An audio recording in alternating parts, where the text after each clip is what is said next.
Good evening and welcome to the Wednesday, March 25th, 2015 public session of the Halton District School Board. I would like to remind you that this session is video voice recorded, and just for your awareness, tonight is the first night we are live streaming to the public. You will not be seeing big heads on the screens. You will be seeing the agendas and that kind of thing. The public will be seeing the big heads.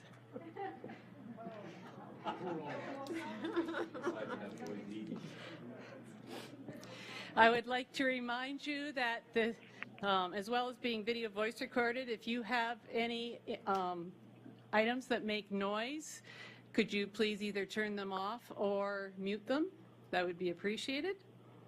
I'd like to note regrets from Trustee Schneider tonight, and Trustee Daniele is on the phone. I can barely hear you. You can barely hear me? Barely. Okay. The first item is approval of the agenda. Do I have a mover for approval of the agenda? Trustee Gerbentz and Trustee Harrison. Are there any comments or questions on the agenda tonight? Seeing none, our next, do we have any declarations of possible conflict of interest on any of the items on the agenda tonight? Seeing none. Our first item under delegations is I would like to welcome a delegation tonight on school naming. Peter Schuler from the Mississauga of the New Credit First Nations. And I'd like to invite you up, Mr. Schuler, to our podium and welcome you tonight. And thank you for coming. I'd like to remind you, you have 5 minutes. And when you're ready, please feel free to start.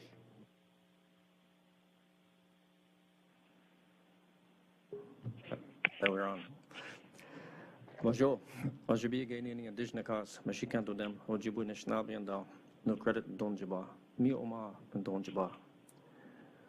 I want to thank you for inviting me to come here and speak on behalf of my ancestors, on behalf of my community, and on behalf of all First Nations.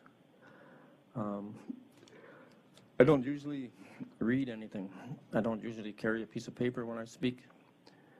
I rely on tobacco, and I ask for my ancestors to help me. I ask for words to come. But I'm making an exception. This is probably the first time I've ever done this with a piece of paper in my hand. My Ojibwe name, it means writing man. And I want to read you something I wrote in 1987. It's called To Speak Without a Tongue. They came from a place we knew not where. We fed them when they were cold, little knowing they could eat so much more than we. Little knowing they could eat so many birds, buffalo, trees. Little knowing they would poison Mother Earth, that sores of greed would open to run rivers of pus where once ran Mother Earth's crystal clear blood. Our tongues crossed theirs so that they could travel our lands and see what we saw, little knowing that they saw things so much different than we. Then slowly, surely, they cut out our tongue and replaced it with theirs. To their tongue had been tied many things, or to our tongue had been tied many things. Our religion, our history, our ability to speak to those who have been before, our ability to see through the eyes of the animals, our ability to feel the heartbeat of Mother Earth, our identity, our pride. To their tongue they tied many things, their religion, their will, their greed, the taste of whiskey, the ability to read and write. The last of these things may help bring back some of those things taken away. It is this that compels me to speak without a tongue.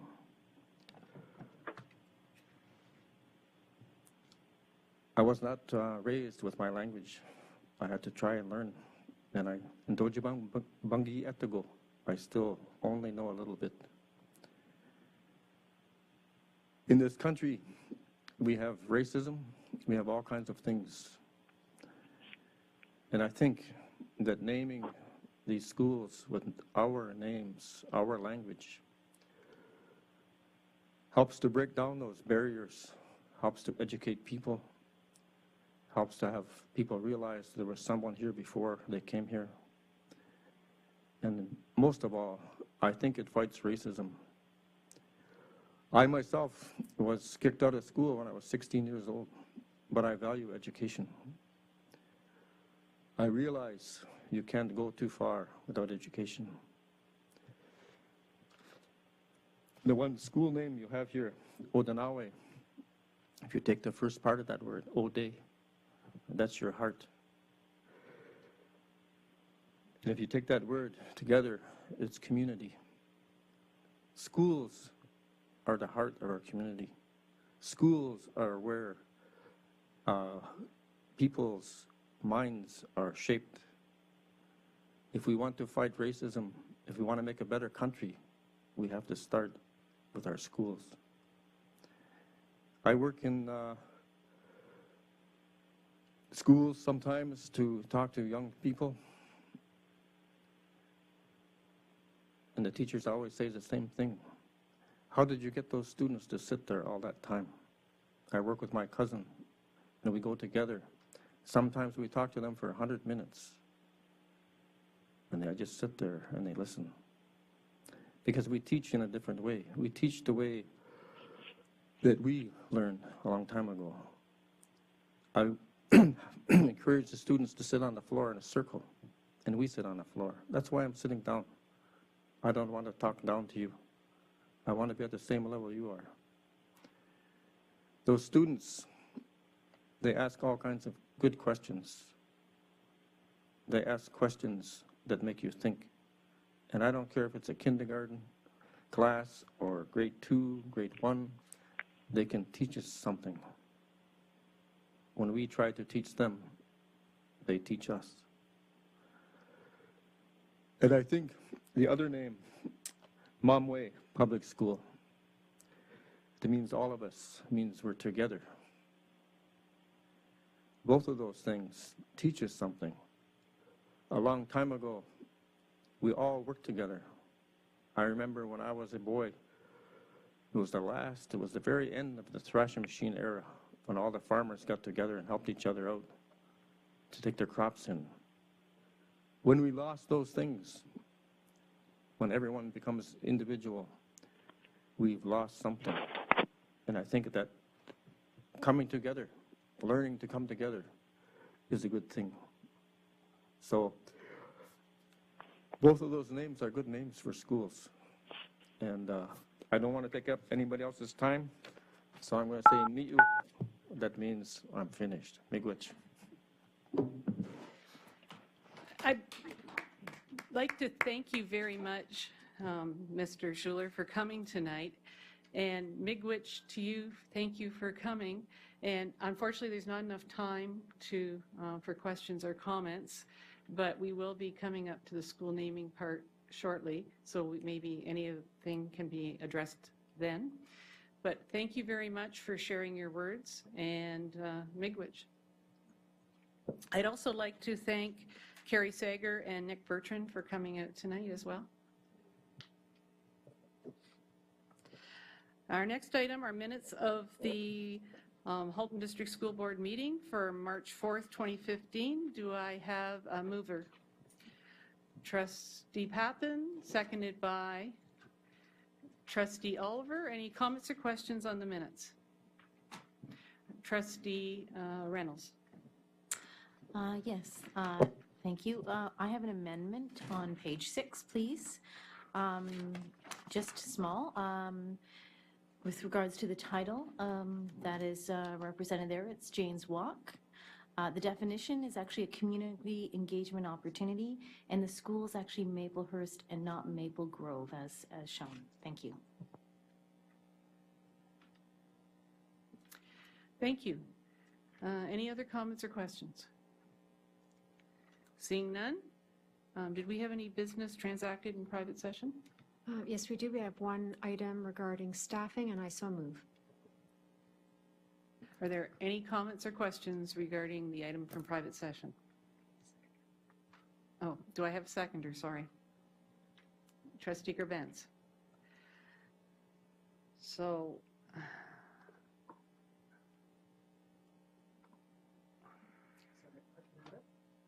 okay, sorry, we have to have it added.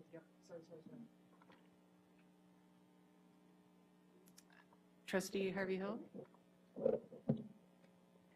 Just for future reference, maybe when we're in private session, we could decide what the topic is so that coming out of private session, do you know what I mean? Like,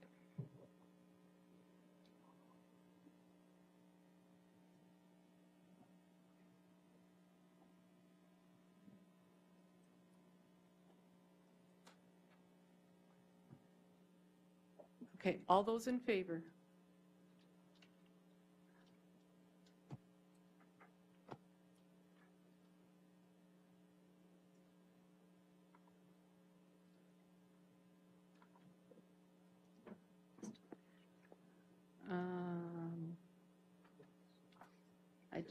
I guess Donna will have to vote verbally because she's not connected. Trustee Gray, have you voted?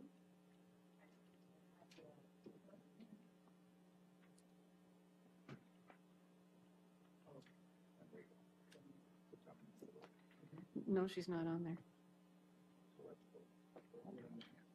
It's because of the student trustee, though.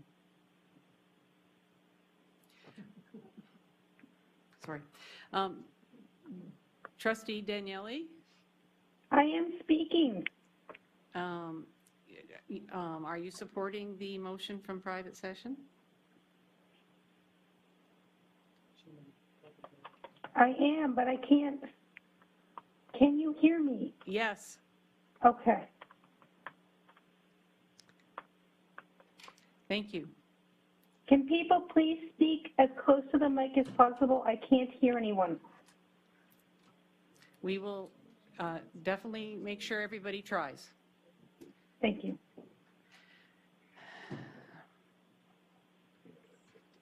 So our next item is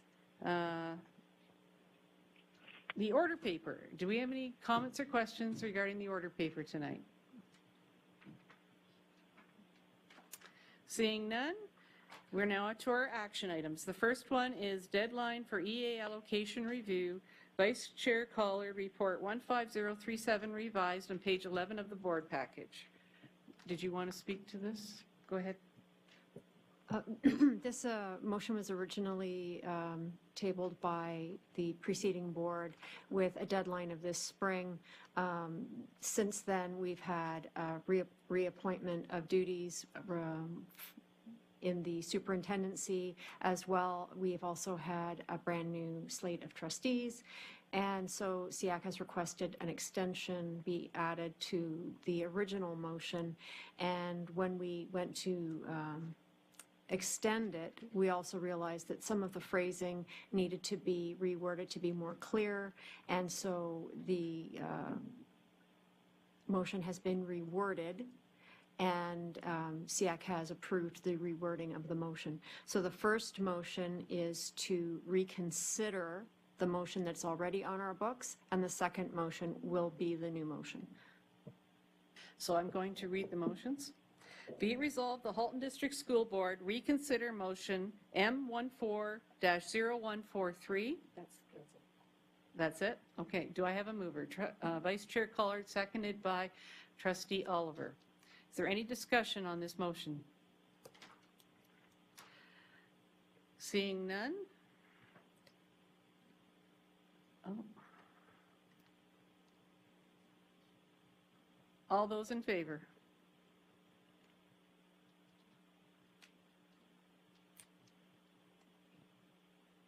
That's it? Okay. Do I have a mover? Vice Chair Collin, seconded by... Sorry, Trustee Daniele, I couldn't hear you. I say yes.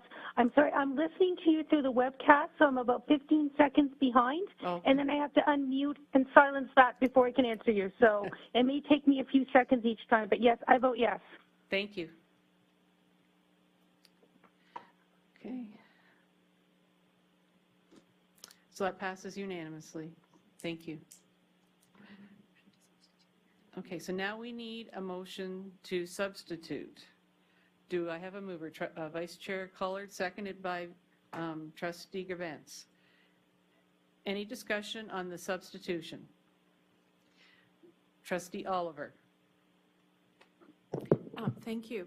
I'm thinking that maybe the wording needs to change a little bit. I find it a bit awkward with respect to what we mean here. All right, we're actually talking about whether we want to substitute a motion first. Thank you. Okay, thank you. Any other discussion? All those in favor of substituting the motion?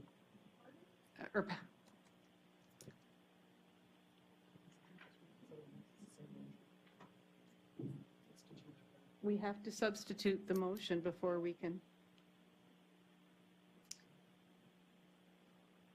Don't we have to substitute? You can do a motion by substitution, or you can move as you're doing to substitute and then. Okay, so we're moving to substitute. So all those favor of substituting? Just a minute. I don't know if it's here. It is. Yeah. Okay.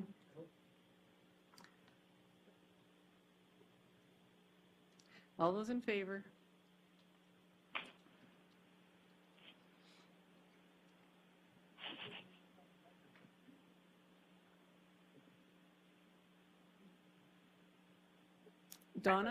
Trustee Daniele?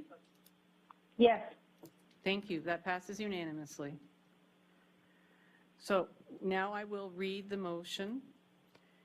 Be it resolved, the director directs staff to conduct a review of the educational assistant allocation process that considers the extent to which the process is driven by individual student needs, considers the health, safety, educational, and social needs of students, informs and involves students or parents, involves the student services and equity and inclusion departments, and that recommendations are brought back before the board by February 2016 to be considered for implementation in spring 2016, and that SEAC members be invited to participate in the review. Moved by Vice Chair Collin, seconded by Trustee Oliver. Are there any comments or questions around the motion?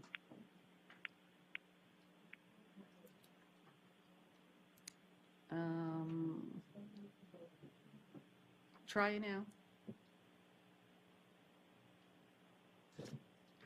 Trustee Harvey Hope. Okay, for starters, I'd like to understand this process a bit better. We motion to reconsider, then the first motion was to reconsider, that passed. The second motion was to have a substitution, yes or no.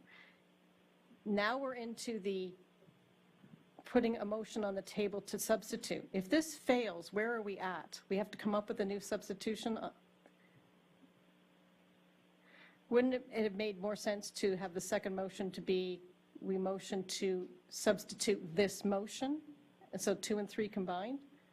Because right now on the screen it said motion to reconsider, to substitute EA motion. So it looked like we had already passed it in the second vote on the screen.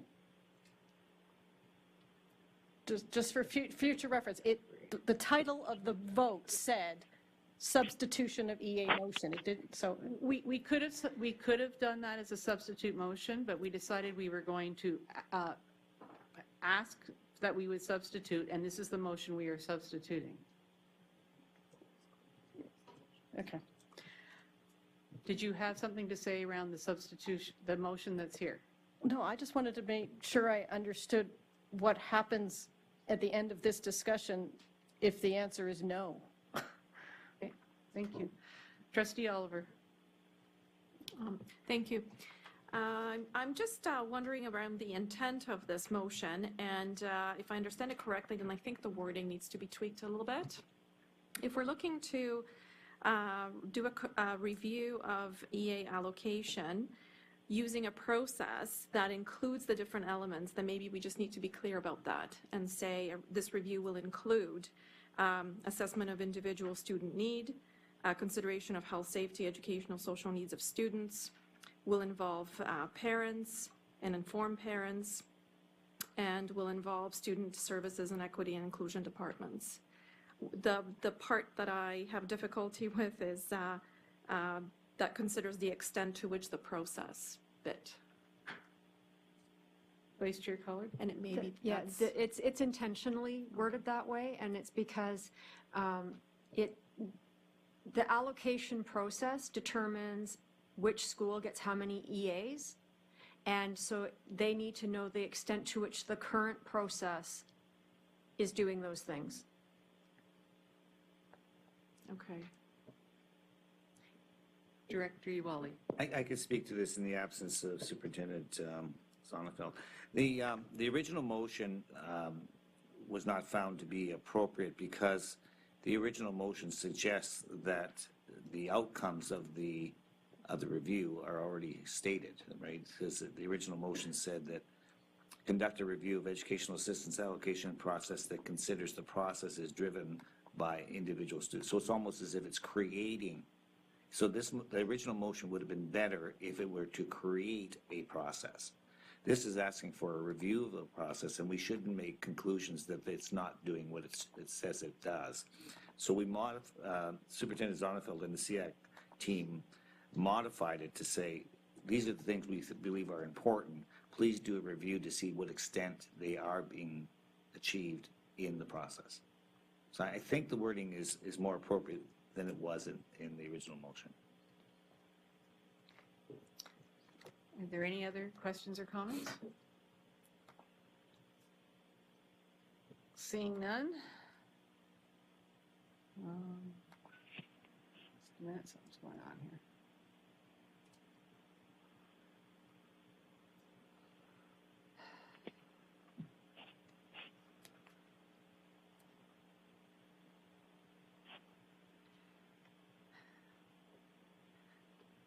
All those in favor?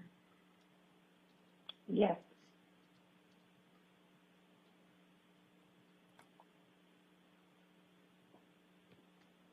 And that passes unanimously. Thank you very much. Our next item is naming new schools. And unfortunately, Mrs. Denton can't be here tonight, so I believe for the it'll be Superintendents Hunt Gibbons and Superintendent Truffin. Report 15040 revised on page 12 of your board package.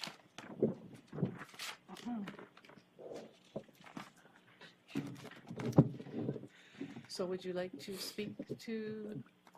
Well, just good evening, and you have the report, and it was presented to you a couple weeks ago, and we would be here happy to answer any questions that you may have.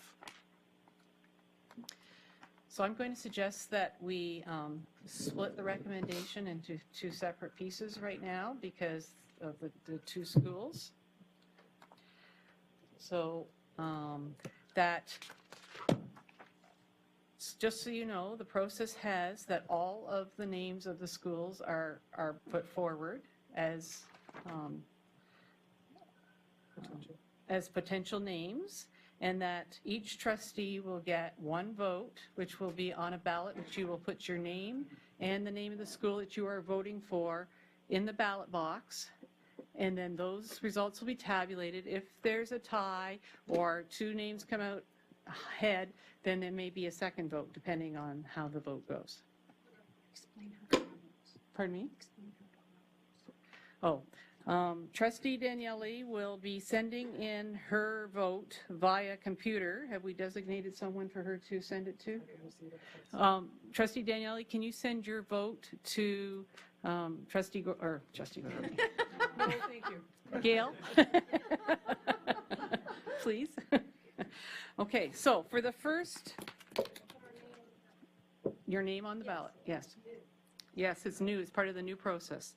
So for the Northeast Oakville #1 school, the names that are up for consideration are Mamway Public School, Odenaway Public School, 16 Mile Creek Public School, and Woodland Trails Public School. Would anybody like to speak to this before we vote?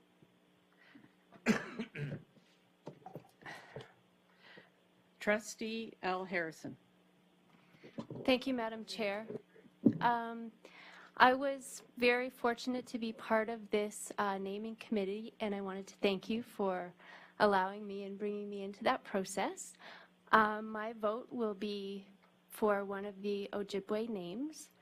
I was struck by our student trustees' comments at the last meeting about how the name of a school really influences the culture, practices, connections at that school.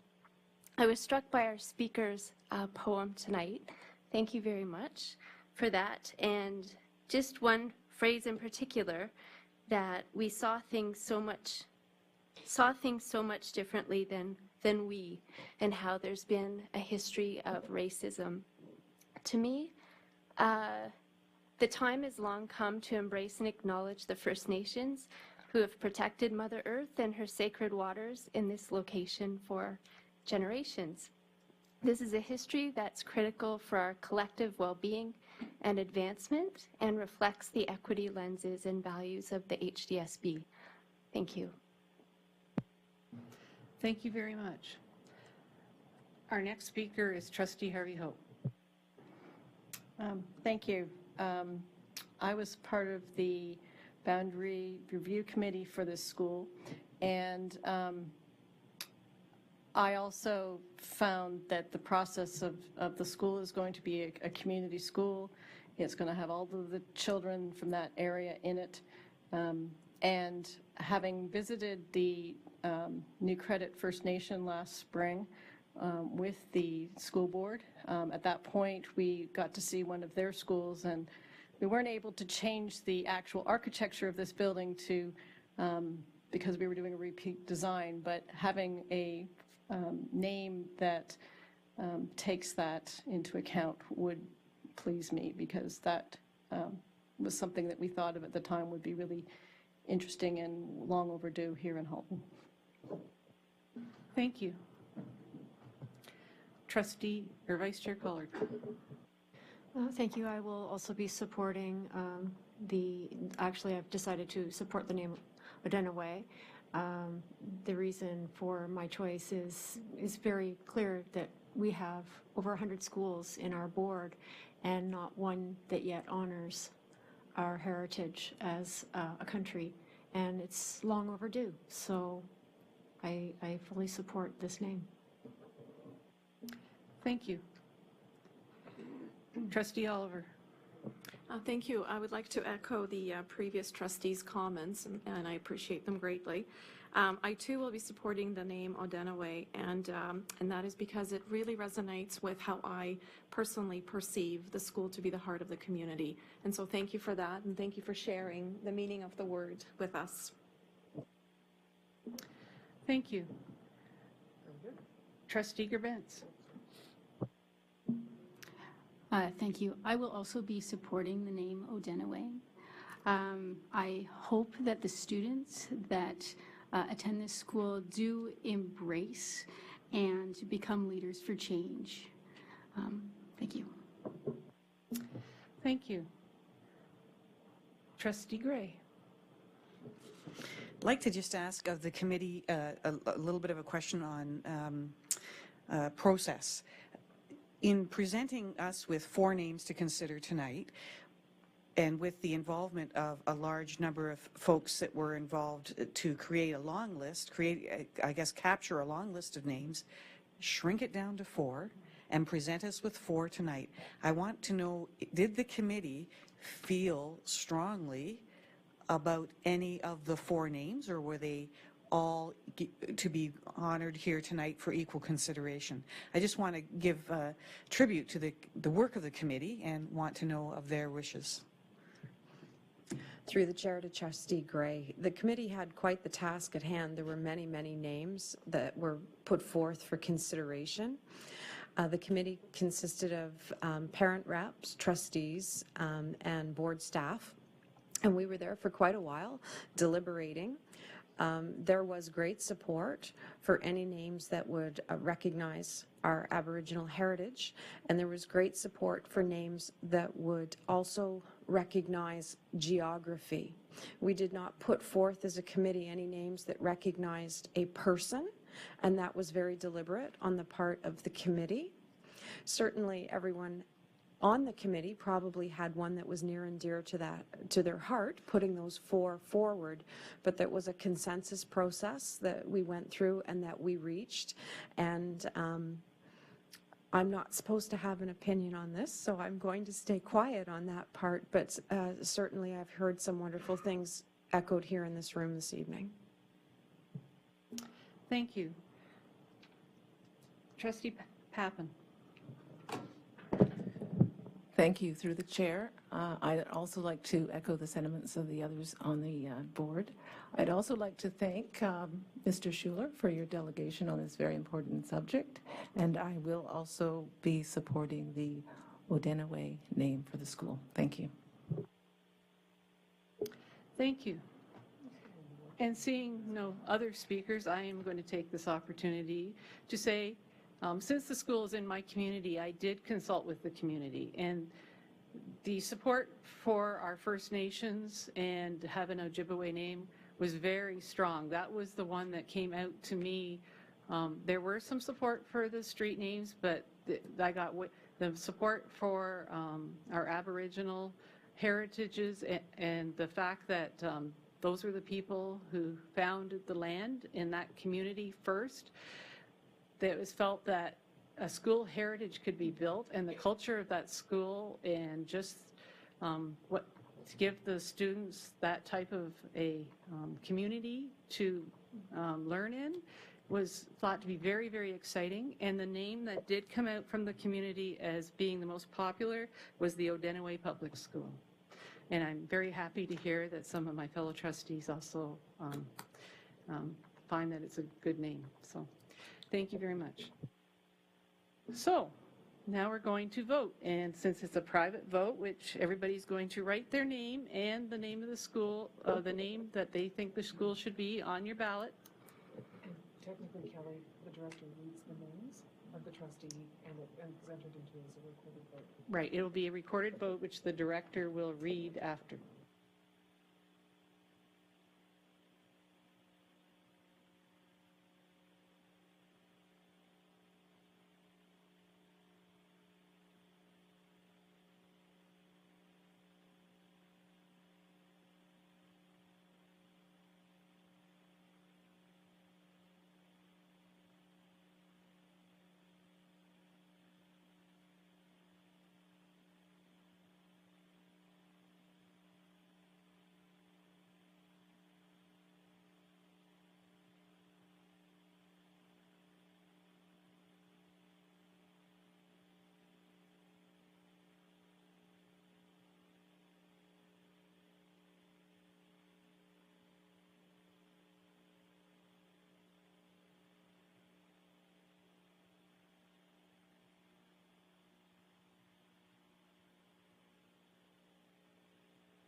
No, somebody else is counting. I'm just reading.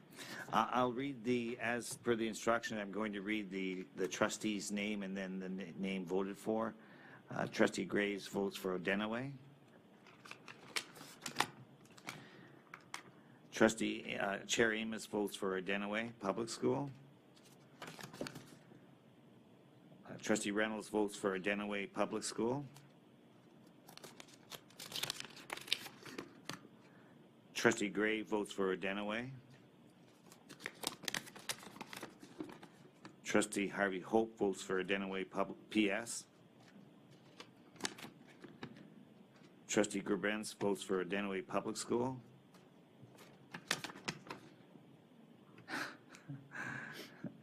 Trustee Harrison, Al Harrison votes for Odenaway Public School.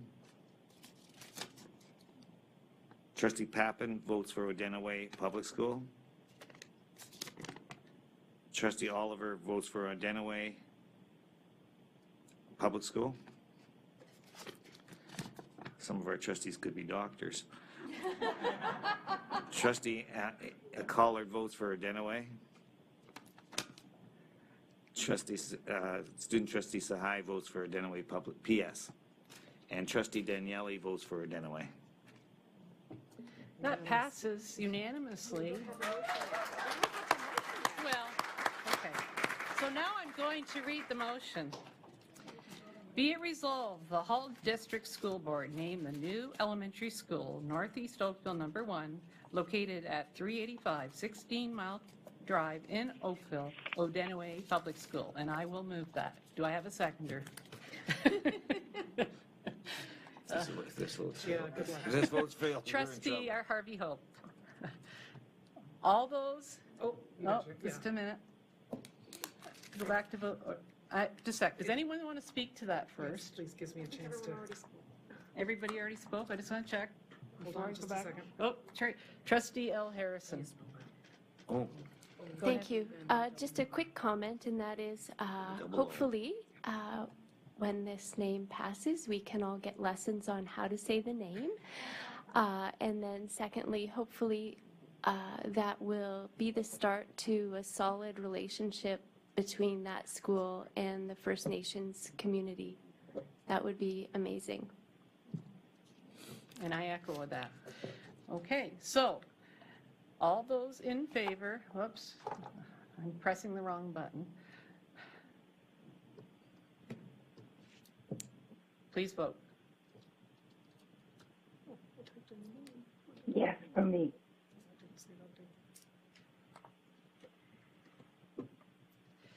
And that passes unanimously. We now have a new school called Odenaway Public School. Yeah.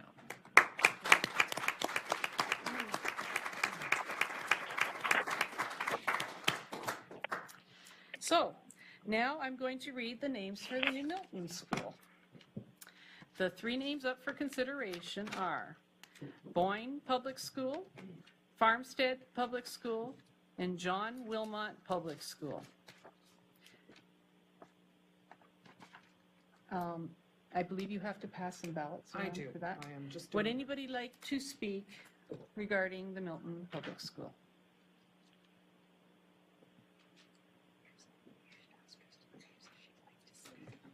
I would. Go ahead, Trustee Daniele. I just wanted to say that in this particular instance, the one name that I will, my apologies, I've got the phone pressed up so close to my ear, I'm hitting the buttons, I apologize. I want to be supporting Boyne because the original school at Boyne was at Britannia in 25, and I believe that we will have a new school in that area so we will have something closer to where the Boyne school originally was. So that's my only reason for not supporting that particular name at this point.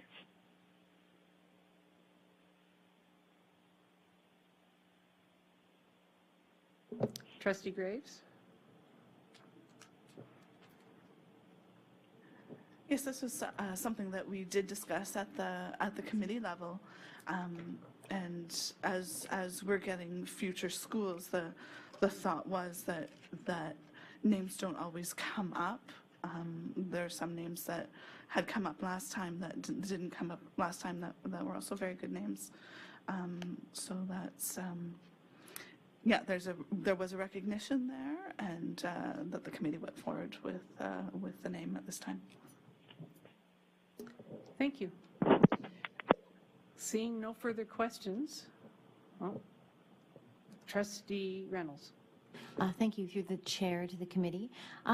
Could you just tell me, I see John Wilmot and Wilmot were on the list. Was S. Wilmot on that list at all? Did that ever come up through or Sarah Wilmot ever come up through the list? Thank you. Through the chair to Trustee Reynolds. I believe that it was only Wilmot and John Wilmot that came up, and Ms. Denton did confirm that with the family. So the family is comfortable with this John Wilmot Public School. but S. Wilmot, I don't believe was on the list of ballots that the committee received.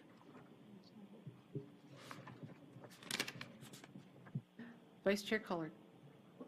Yes, through you to Trustee Graves, I was wondering if the committee had a favorite. I think the committee was quite mixed and was comfortable with all three names going forward. I think we heard last time that there was some concern about the mispronunciation of the Wilmot name. But having said that, the committee was comfortable putting forward all three of these names, and there was no particular favorite that I'm aware of. Perhaps Superintendent Truffin would like to comment as well. I have nothing to add. I was also on the committee, and the only concern were sometimes when nicknames come out of schools, and sometimes when a name is put forward and it can be changed, there was a concern around that. So that was the only consideration. Okay. Trustee Harvey Hope. Thanks. My concern is the fact that we've got two names here for Wilmot, and I'd like to know if we're at the moment thinking of voting for the John Wilmot version or because I'm not a big fan of naming schools after people under most circumstances, but if I prefer that it is clear that, and I happen to believe that it should be up to us what the school name is, rather than leaving it till later, because we've had certain circumstances where the initial got put back in or taken back out or flipped back to the first name, et cetera, and I'd just like to know that we have an idea of what we're going to do if that particular one ends up being the top of the list. Thank you. Through the chair to Trustee Harvey Hope, I believe, and you're testing my memory, however, I believe the committee asked Ms. Denton to go to the family to respectfully ask that it be changed from J. Wilmot to John Wilmot Public School. I believe the committee would, if that's his name, we wanted John.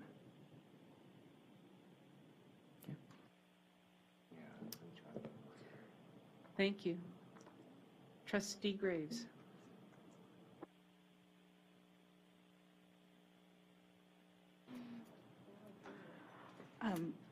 I just wanted to thank all of the members of the naming committee. It was a very difficult task. We had a very large list of names, and it was a difficult task to narrow it down. I'd like to thank Marnie Denton, who unfortunately couldn't be here with us this evening, but she did a lot of the legwork in putting that list together from handwritten names. So I'd like to thank everyone who submitted names and gave their input. That was very much appreciated. It was a great turnout from the community. And also thank the trustees, who I know have asked many questions, both a couple of weeks ago, and helped to clarify and gather further information, and who I know have done the research to make their informed decision tonight. So thank you all. Thank you. Trustee Gavance. Is there any possibility of changing the John Wilmot to just Wilmot? Because the list, the background information we are given describes several people, and as I mentioned at the last board meeting, even having it just John Wilmot negates the value of the contribution of Rachel, his wife. And I just feel that if we're going to recognize, people who helped settle the land, that you recognize the whole family and not just a single person because they are the person on the deed. Unfortunately, according to our policy, we cannot submit names that aren't here, and that name is not there. No, well, that aren't on the recommended list or from the submitted list either, so.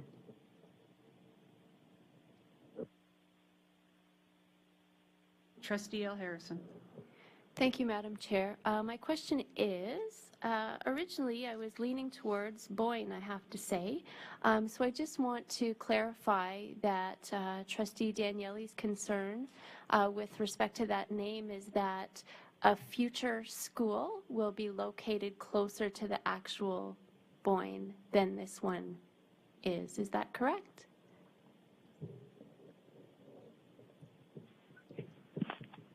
That was asked of me, I believe, and yes.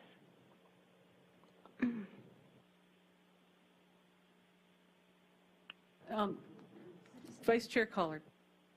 But that doesn't necessarily mean that the school would be named Boyne just because it's closer to Boyne. It's one of those, you never know what names are going to come around the next time. There could be other influences from the area that would be submitted, and Boyne may not even be considered. So, and the trustees of that day may look at other things. So Boyne may not come up again. So there's many schools that are not in the exact area as the schools that the names that they're called. So, are there any other speakers before we vote? Seeing none, then if you could write your name, the proposed name, and your name on the piece of paper.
I'll read the names again. Trustee Reynolds voted for Farmstead Public School. Student Trustee Sahai voted for Boyne Public School. Trustee Daniele voted for Farmstead Public School. Trustee Harvey Hope voted for Farmstead Public School. Trustee Collard voted for Boyne Public School. Trustee Gray voted for Boyne PS. That's fine. Trustee Oliver voted for Boyne Public School. Trustee Pappen voted for Farmstead Public School. Trustee L. Harrison voted for Boyne Public School. Trustee Graves voted for Boyne. Trustee Gerbentz voted for Boyne Public School. And Trustee Amos, Chair Amos voted for Boyne as well. 2, 3, 4, 5, 6, 7 for Boyne. So Boyne has the majority of the votes. So I will read the motion.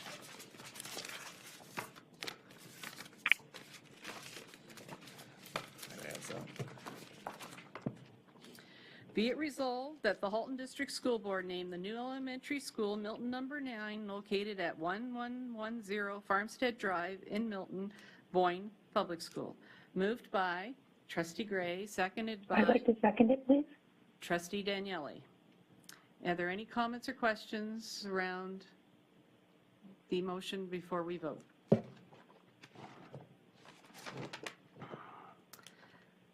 Seeing none, all those in favor? Yes.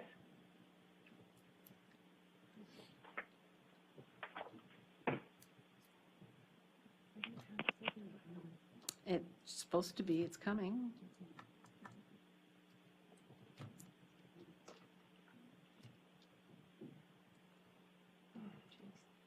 My lights flashed after.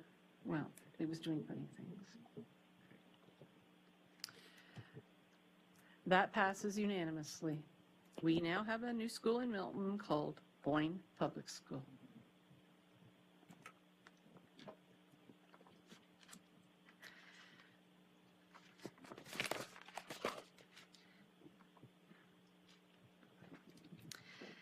Our next item is the student trustee policy.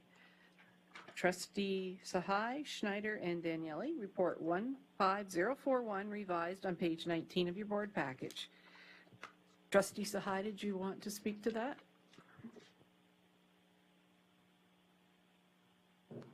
Good evening, everyone.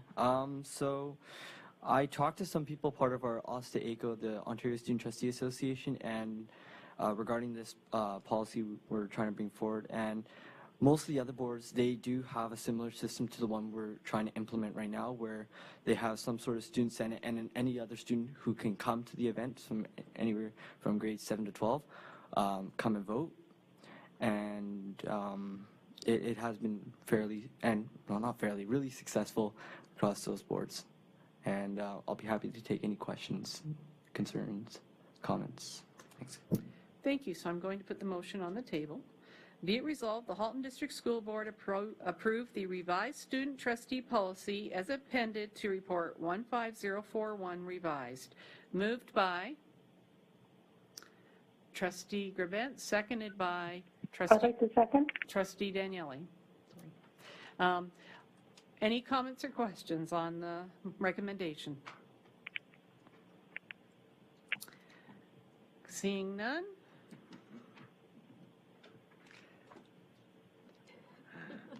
All those in favor? Yes. Sorry, this is commercial break time, right?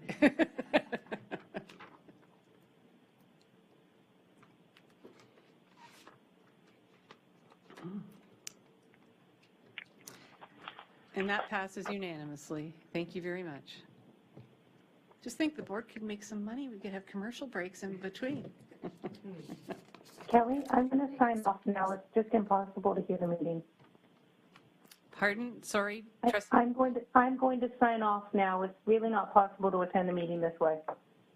Okay, thank you. Good night. Bye-bye.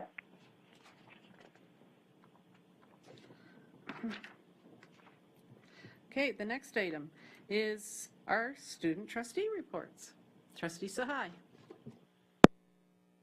So I was texting the success to some of my friends and stuff. Yeah, so at our past Senate meeting, we were working on the workshops, and we have confirmed Sheridan as our location, Sheridan College here in Oakville as our location for the conference, so I'm going to be sending out the billing information, stuff like that. We've got two speakers. We have one, his name is Andy Thibodeau, and he's a really, really good speaker. I've attended many of his workshops and stuff like that, and he's really good with connecting with the students. And another one of our speakers is Becky Keller-Duke, who is, I believe, a 4-time Olympian, played for the Canadian women's national hockey team, and she's also going to be talking as well. And I think that's it. That sounds exciting. Thank you. Any questions or comments for our student trustee tonight? Seeing none, then we will move on to notices of motion. Do we have any notices of motion tonight? Nope. We'll move right on then to our action items for April the 1st. Our first item is Policy Bylaw and Governance Recommendation, Trustee Expenses, Schedule 1, Trustee Graves, on page 24 of your board package. Would you like to speak to this, Trustee Graves? I just wanted to note that I know that there are other things in the trustee expense policy that we plan on tightening up in the near future. However, we felt that this should come at this time, as you know, because it will have to be effective as of December 1st. So we might as well get this in place now, and then we will deal with the other issues at upcoming meetings. Thanks. So did I hear that you wanted to waive the rules to deal with it tonight?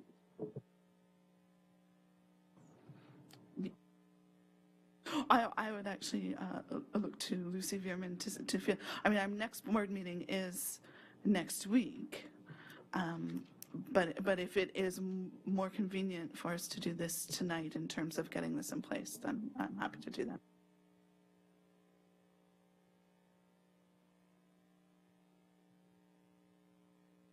Thank you. Are there any comments or questions on this topic tonight? Seeing none, the next item is information items. The first item is graduation rates from Associate Miller, which is a presentation.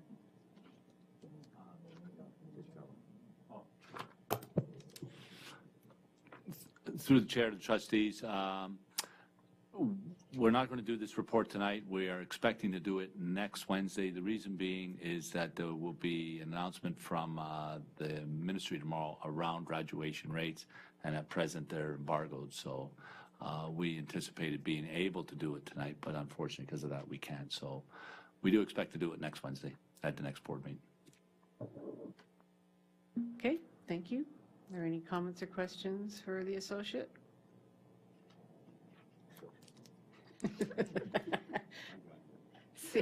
Seeing none. We're now up to rental rates. Superintendent Cullen, report 15045, page 26 of your board package. Welcome, Superintendent Cullen.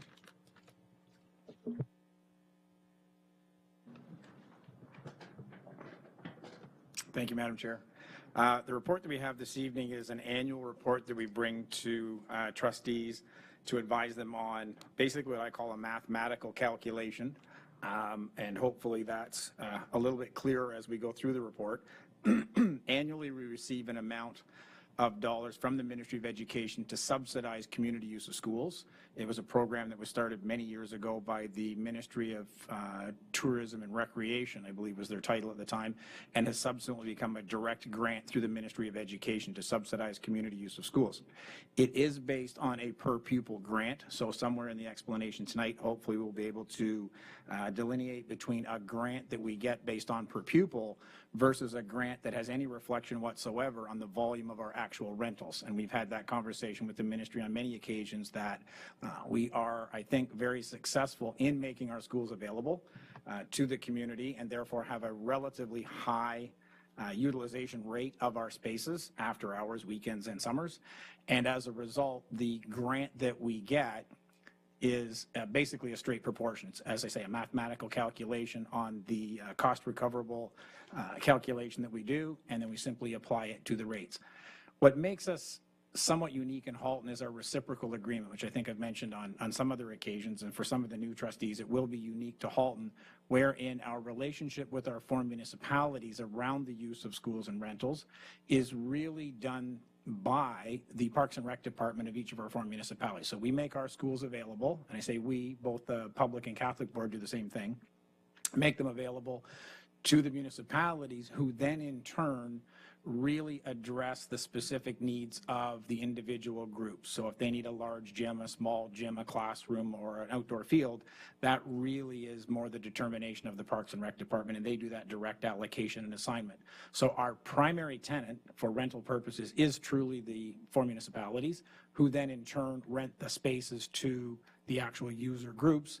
And in many occasions, we've really said that the rates that the community sees are really those set by the municipalities.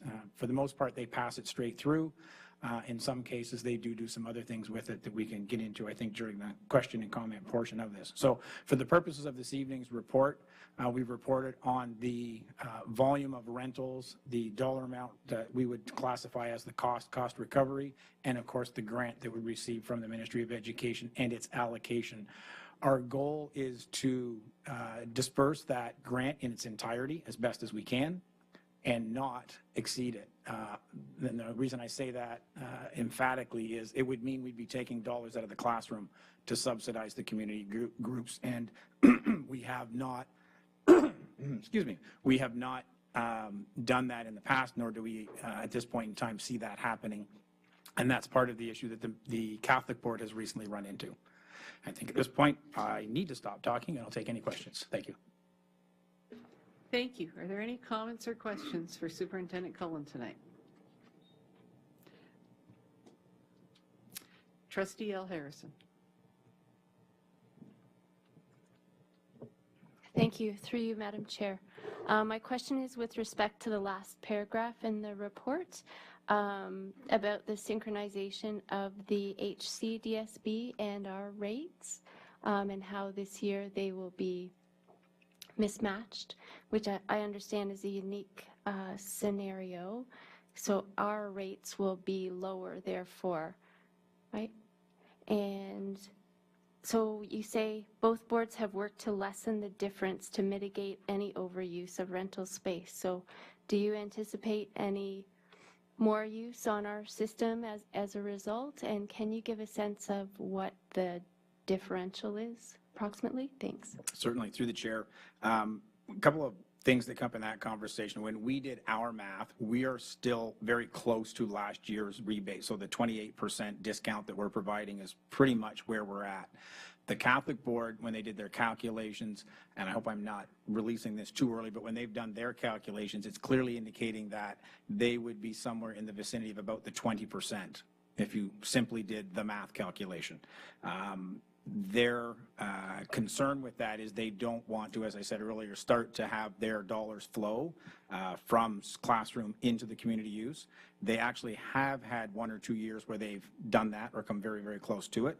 So what we've attempted to do is I don't believe they're going to go for their full calculated increase because it would be considered as fairly large given other years. So they may ease in their increase, if you want to call it that, and we'll try and keep pace as close as we can, again, to keep that gap as close as we can. What we don't know for certain yet is whether or not the municipalities will apply the rates differently. So if you remember and I'll pick one for instance, if the City of Burlington has our inventory of gyms, the Catholic Board's inventory of gyms, and their own, and making them all available to the community groups, the community groups don't necessarily have to see a rate differential. The city could actually manage the process in such a way that they take all of their inventory of space, all of the cost rental for that space, and distribute it accordingly across all of the user groups to have it turn out to be the same rate as far as the end users go. So we haven't had confirmation yet as to whether or not any of the municipalities or all will consider that approach. We're having some conversations with them the next couple of weeks about that as a potential route to go, which would then reduce any potential interest in groups shifting from one school board site to another because of the actual cost. Thank you. It's just a quick follow-up, and that is, has there been any consideration given, or I don't even know if it's possible, to sync up our fees, i.e. us to raise our fees, so therefore we may perhaps earn some additional if the municipality scenario that you're saying is could potentially play out and the communities groups may not see any increase. I just wonder if it would make sense to harmonize our rates and then what impact that could have. Certainly, excellent question. We did look at that. It would mean us reducing the current 28% discount down to 20, or as I say, the Catholic Board hasn't quite said that, but in that vicinity. And we thought that was a rather dramatic increase just for the purpose of keeping pace. we thought we would be better off to make sure that we're still trying to give everybody the greatest amount of rebate we can, and we'll monitor this year's activity. If we saw a movement from the Catholic board sites to the public board sites driven because of the cost, then we might have to revisit that issue. But at the moment, we're still anticipating in year a slight buffer. We always have a little bit of a buffer in there, and we can use the buffer in some one-time ways that still meet the requirements of the ministry in either upgrading or enhancing some of the rental facilities. So we'd rather go that route than run the risk of increasing the rate and having a large pot of money available and potentially reducing the overall rental. And we get a lot of calls on this particular one, so we're very sensitive to trying to keep the rate as low as we possibly can without doing that. So we did talk about that as a strategy and have come up with this one. So this is the first year that I can remember where we've got different rates between the two boards. It will be different. Thank you. Trustee Harvey Hope. Thank you. My question was, as far as the cost to rent our space, you were talking about the grant is per pupil, which I get to guess what the ministry was thinking was that every child in the system would have a certain amount of subsidy of using its community spaces after school. I mean, that's the only reason why I could think of that they would make it per pupil, other than it's easy. So the idea being that how do we track and do we track the costs of providing rental space? Because the building's still there, and I'm not too sure if we go up and down on the temperature fast enough to make a difference either. And that's why I'm asking the question. Through the chair, there are a number of different techniques for doing that. There's actually a provincial working group of representatives from most of the school boards in the GTA area anyway, where they have looked at several models of doing exactly that, cost comparison analysis. The model that we used several years ago was based on our actual operating costs. So we took all of the various, I'll say utilities, custodial, what we would deem to be the incremental costs of being open at the time that we're in for the rentals, and then distributed that across the number of hours that were actually available to be open for that purpose. It's been reviewed and vetted by several different groups. The ministry had a working committee. There was a community use of schools committee that reviewed it, and they've all basically concluded that it's pretty much the most accurate and reasonable way to go about that, but it is an ongoing process. They keep trying to refine it and make it better. So at this point in time, I would have to state that we're fairly comfortable that we are calculating the cost accordingly. It is based, again, on all the grant issues that come in. The one area where it becomes a little bit different is on the overtime for custodial on weekends. So if we have one group contact us that wants to book a Saturday in a school, we give them the rate that includes the overtime coverage as though they were the only group there. What can happen, and what the municipalities did probably about 4 years ago, was work very hard to say, well, rather than have 10 schools open and have all of them get hit with an overtime fee that was quite expensive, they said, let's try and put 2 or 3 groups in the same building, have one person cover it, and reduce that. So we still deploy the permits on the basis of you might be the only person there because the other group could cancel. And then what we do monthly with each municipality is what we call the reconciliation of all of those issues and factors, and the finance people sit down. And if it turns out that there were 2 groups or 3 groups, we then adjust the reconciliation on a monthly basis with each of the municipalities to recognize that, and they in turn pass that back on to the group. So it was just a procedural piece that we had to learn how to do, and it seems to be working quite well the way we're doing it right now.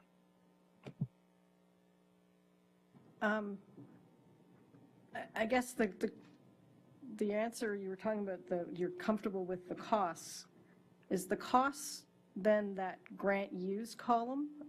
Because there's no costs on this sheet as far as total rental sales for discount customers. Do we have rental sales for non-discount customers, or we only rent to discount customers? I guess, because my question was actually, do we track what it costs and therefore can tell the government the grant's not the right number, versus this is what the grant is, and what's the grant use column? was actually two different questions. Again, I through the think you chair, answered so the grant used column is when we're receiving the grant of, and I'll take last year's numbers because they're actually finalized. If you would take last year's numbers and look at the amount of grant that we receive in a given year being the $700,000 grant, and then we've actually used $850,000, we've actually dipped into the one-time reserve. So when we kept the rates as they were last year, we were actually dipping into some of the one-time money. This year, what we're projecting is we'll get a grant of, we have a grant rather, of the $758,000. We'll be using $676,000 of that, leaving $81,000 as the one-time. That's the grant used portion. Sorry? What is it that uses the grant? The volume of rentals. So when we get rental requests in from each of the municipalities, we might receive 2,000 permits that are processed by them. Based on that 2,000 permits, when we've calculated the at-cost rental rate, we then reduce it by the 28%. That 28% is the $676,000. So it's grant used is cost recovery, not recovered. No, the grant is the grant used is the portion of the grant provided by the ministry that we then apply to the overall total rentals of the system for a given year. Thank you. Trustee Gray. Yes, through you, Chair, to Superintendent Collin. I have a couple of questions on the data that's been presented to us tonight. First question is under the grant column, and the next column to that, grant percentage change. The grant appears over the years to have gone up. Is that specifically because our population of students have gone up? That's correct. So the percentage or the the money per student hasn't gone up, the grant itself, but we've gone up because of our population increase. That is correct. I'm not certain that it hasn't gone up on a per pupil basis, but the numbers that are here typically reflect our growth in year. There was 1 year where there was actually an increase to the amount per pupil as well, and I believe it was during the period where some of the labor agreements that were provincially negotiated had an increase built in, and the ministry said clearly that will have an impact on the cost to rent space, and therefore they added that in. So it was a increase to the per pupil, but for the most part what you're seeing, yes, is the increase is a reflection of our enrollment growth.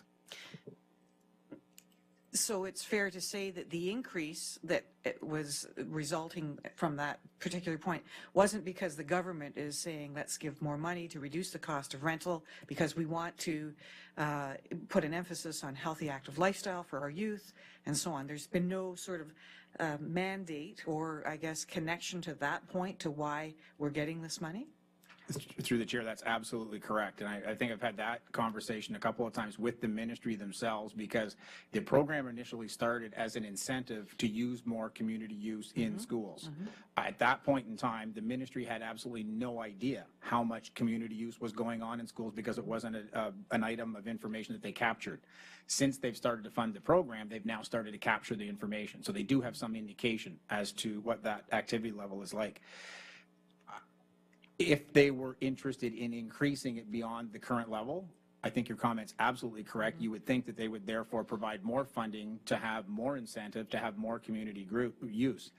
I think what they've been seeing in their data is many of the boards are being used and used to a fairly large volume in the areas where it makes sense. There are rural settings, and some boards have all rural schools where they have incentive money and reduction, the rental money that we've got here to offset this, but they really can't come up with programs to cause people to come back to the school after they've left for the day. They're bussed back, in a rural setting, and it really just doesn't seem to work out that way. So there are boards that are receiving that per pupil rebate, if you will, and really don't have the activity level. So they're offering space for free or 80, 90% discounts, but still not getting the take-up. So it's, I think in conclusion to your question, the ministry is concluding it's not the money that's causing the program to keep going or would cause more use of schools. I don't think we could put more money into this because we've already got most of our space used.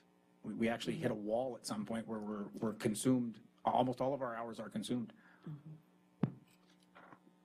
Can you go back on the list? Thank you. Trustee Gray. Reynolds. Thank you, through the chair, to Superintendent Cullen. Thank you for this report. I guess this is not a question, but perhaps a comment from my fellow trustees, and touches on your comment, Trustee Gray. We see an increase in our use of schools in this rental of schools space, and it's making me wonder about the ministry changes that we're anticipating are coming down the line with this need to utilize our schools as community hubs.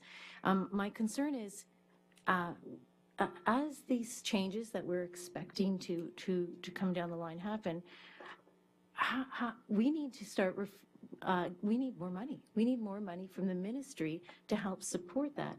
And I don't see this model. It's just the scale is not going to encourage community use. It's going to continue to decline. And I'm concerned about that. And I think we have to have a conversation about what our expectations are to use our schools more.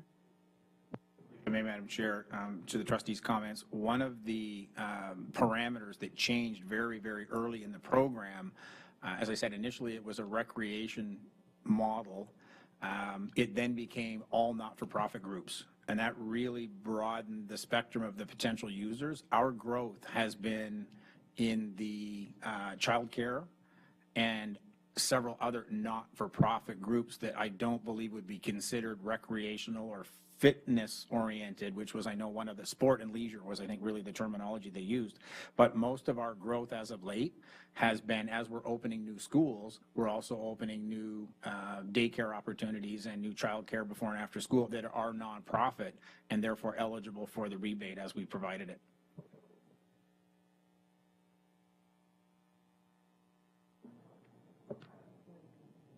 Thank you. Trustee Gray.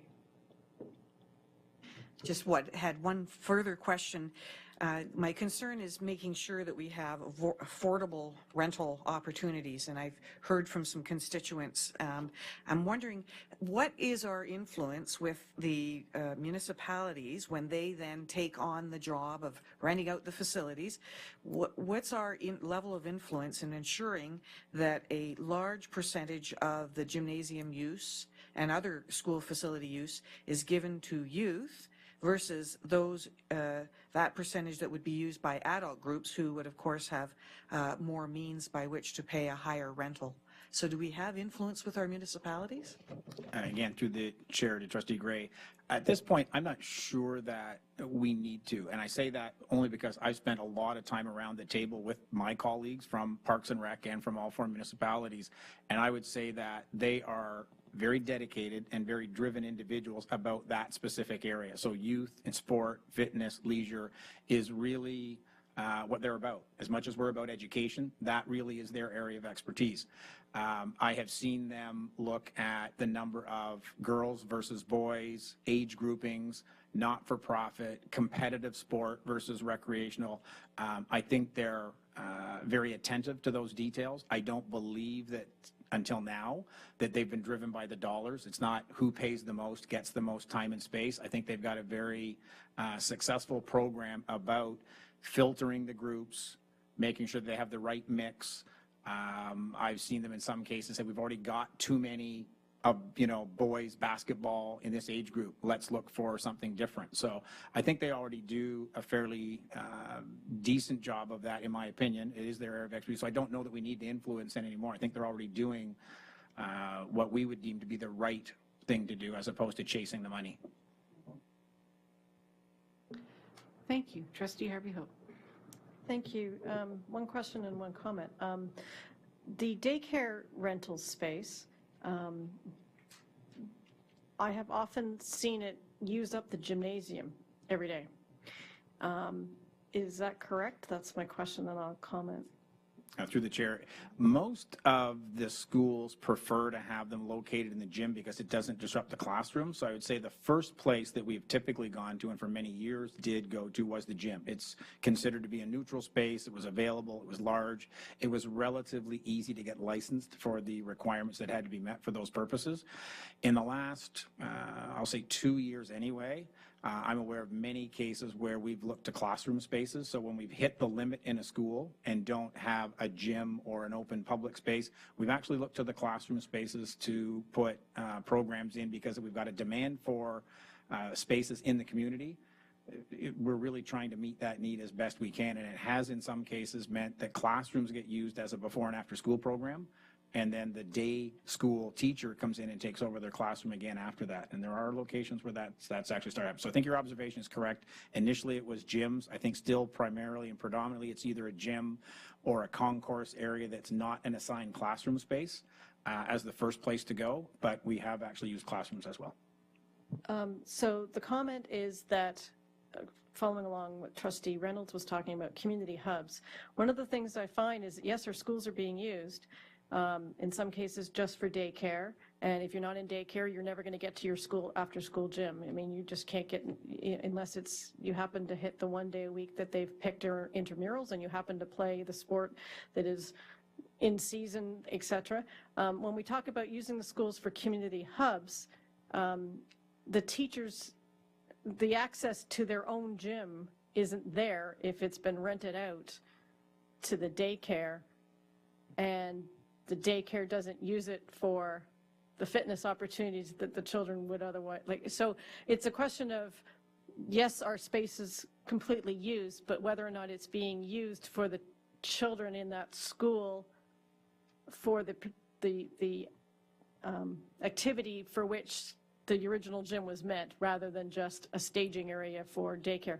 And so that's just a part of the conversation that I find sometimes gets missed here, because a school council or something will say, well, why don't we do this club or do this? And they can't, because they don't have any space if it's not, unless they want to use a classroom.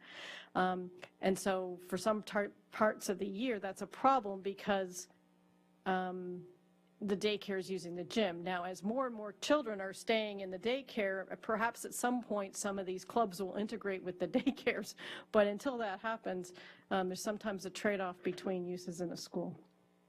If I may, Madam Chair, on that note, we've had several occasions where when a school does run into that, they've either worked the deal out on site and we never hear about it. So they've made arrangements with the daycare group to license other spaces in the building. We always have redundant spaces licensed so that they can move to those spaces in the event of any reason. And I would say in 90% of the cases, it's worked out at the school level. And very rarely would we be contacted to say, can you referee the debate, because we'd like to get our gym back from the daycare group, and they've been able to do so. So I'm not aware of any cases where it hasn't occurred, either with the local level working it out or us being involved in that solution. So, okay. Thank you. And seeing no more speakers, I think we've exhausted this title or topic for now. But I see Mr. Superintendent Cullen's next on the agenda anyway. So the next item. Thank you again, Madam Chair. The next two reports are similar, hopefully, related, and they are as a result of a process that took place with the regional audit team that came to visit the board, and a number of suggestions from their process were related to capital projects. It was one of the areas that they scrutinized very closely. So this is as a result of one of their recommendations, wherein once we've had a school constructed and then occupied for some period of time, we have always gone back and asked the school for their comments on what they did or didn't like.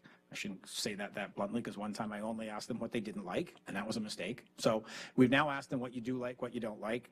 And what we weren't doing, though, was reporting it back to the board. So in these two reports that we have this evening are comments on both Frank Hayden and Ann MacArthur from a combination of teaching staff, facility staff, administrators at the school, and quite frankly, anybody else that had the opportunity to comment.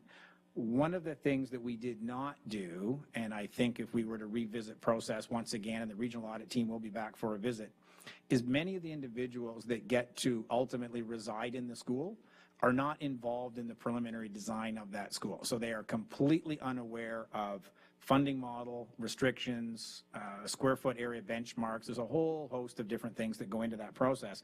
And they're not necessarily familiar with who we did talk to. So when we hear comments back from the science teacher about the layout of the science room, we may have built exactly what the science coordinator regionally said, and that particular teacher has a different opinion. We find that consistently, which is why we don't go to the individual teachers and referee that. We go to somebody who's got a hopefully higher level overview of those. And I picked that just as an example. So we have not screened nor scrutinized the comments. We've reviewed them. We've recorded them. We are aware of what we will do with several, but many of them, in my opinion, would either have been resolved in a process wherein the people that are in the building lived through the design process. That's just not even possible given the timelines that we work to in Halton and new schools. But it is interesting to see some of the comments that come back. Oddly enough, the only comment that we got about reducing a size, so let's think about everybody wants a larger classroom, larger this, larger that. We got one comment that said a smaller library, which actually surprised us until we found out it came from the custodian who decided it was too big a space to clean. So again, you have to consider the source. There are also those that comment on other people's spaces where it may or may not be applicable. So we did have to do a little bit of scrutiny of the comments in that regard. So happy to answer any questions related to, I'll start with the Frank J. Hayden report and all of the comments that are there. And I would say that, again, it is a little unique given that it was a community center linked with the city and the library. So it did introduce a few things that our own staff living in the building may or may not have expected nor anticipated, but the design team in developing the partnership was very aware of the shared and common space issues. So happy to take any questions related to the comments that are provided tonight. Thank you very much, Superintendent Cullen. Trustee Harvey Hope. Thank you, through you, Madam Chair, to Superintendent Cullen. As part of the audit committee, you know how much I've been looking forward to seeing how this all works out. Thank you for the report. One of the questions that I find interesting is that all of the responses mostly are review with future architect. And I'm wondering whether there are some cases, in a particular about some of the acoustical sound issues that could actually, the answer might be review with future architect, but also fix this particular school. Whether or not some of them there are, no, they don't need it, or yeah, fine, but we could actually ameliorate some of the concerns currently. So do you have a comment? Certainly. Through the chair to Trustee Harvey Hope. The process, in my opinion, is not to identify what would classify as the deficiency list for an existing building. And by that, I mean we've written the specifications and tenders based on the architects and all the engineering consultants to design the building. When we do the deficiency list, what we're doing is, did they build the building the way they were instructed to and paid to do? That's the deficiency list. That's what we would actually go back in and say, if we told them to say that the acoustical performance in the area had to reach a certain performance level or have a certain product and it didn't do that, we would definitely say that's a deficiency. The contractor is to remedy that. If, on the other hand, these comments come back and say, we'd like to have it bigger, smaller, or change that, we were not anticipating this process to cause us to go back in and start to rebuild or redesign or change any of the existing spaces, because the comments that are here really aren't of that magnitude, and they're suggestions for, in our opinion, the next build, as opposed to going in and remediating what some individual may or may not think of their particular space. Hayden, for instance, you mentioned the acoustics. We have the music room located in the center of the building. It's in a glass fishbowl, as I would describe it. It's very visible, very centric to the building. It's right outside what was deemed to be a sort of theater-style seating for the kids to congregate and hang out in. And therefore, the music equipment, the music instruments, and all of the other amenities that go with the music room were intended to be in that physical space as part of the design. There are comments here that question, should it have been in the middle of the building? Should it have been in such a public space? We will look at that at the next design and see whether that does or does not make sense, but it was clearly an integral part of the design of Hayden. Go ahead. With all due respect, I do understand the difference between the next design deciding where the music room is versus the outcome of, well, the music room is there, and that's not actually the one I was thinking of. I was thinking of one of the classrooms. That yes, and I don't mean the deficiency list either. I agree that if the architect built the school to the design and that's the way it is, that's fine, the architect's fine. Does not mean we still need to fix the fact that we thought it was going to be A, and it turned out to be B, and now we, for the sake of the students that are there, or the staff, or whoever that has made the comment that perhaps it's too loud, I'm just saying that the answer of we'll review with the future architect, in some cases, perhaps it should also say, we'll determine whether or not they're actually right, like actually follow through to see if there is a sound issue in that particular location, because this is one method of finding out if the school works the way it should for the people who use it, one for future reference, but also for figuring out if, you know, the people who designed it missed something. Again, if I may, Madam Chair, the process that I would envision addressing those issues would be what we, as we know, we do the renewal list, which is the request for anything related to a school. So anything in any school that any individual feels needs to be done, addressed, or changed is submitted through that mechanism, which is funded, prioritized, and has the capability to do it.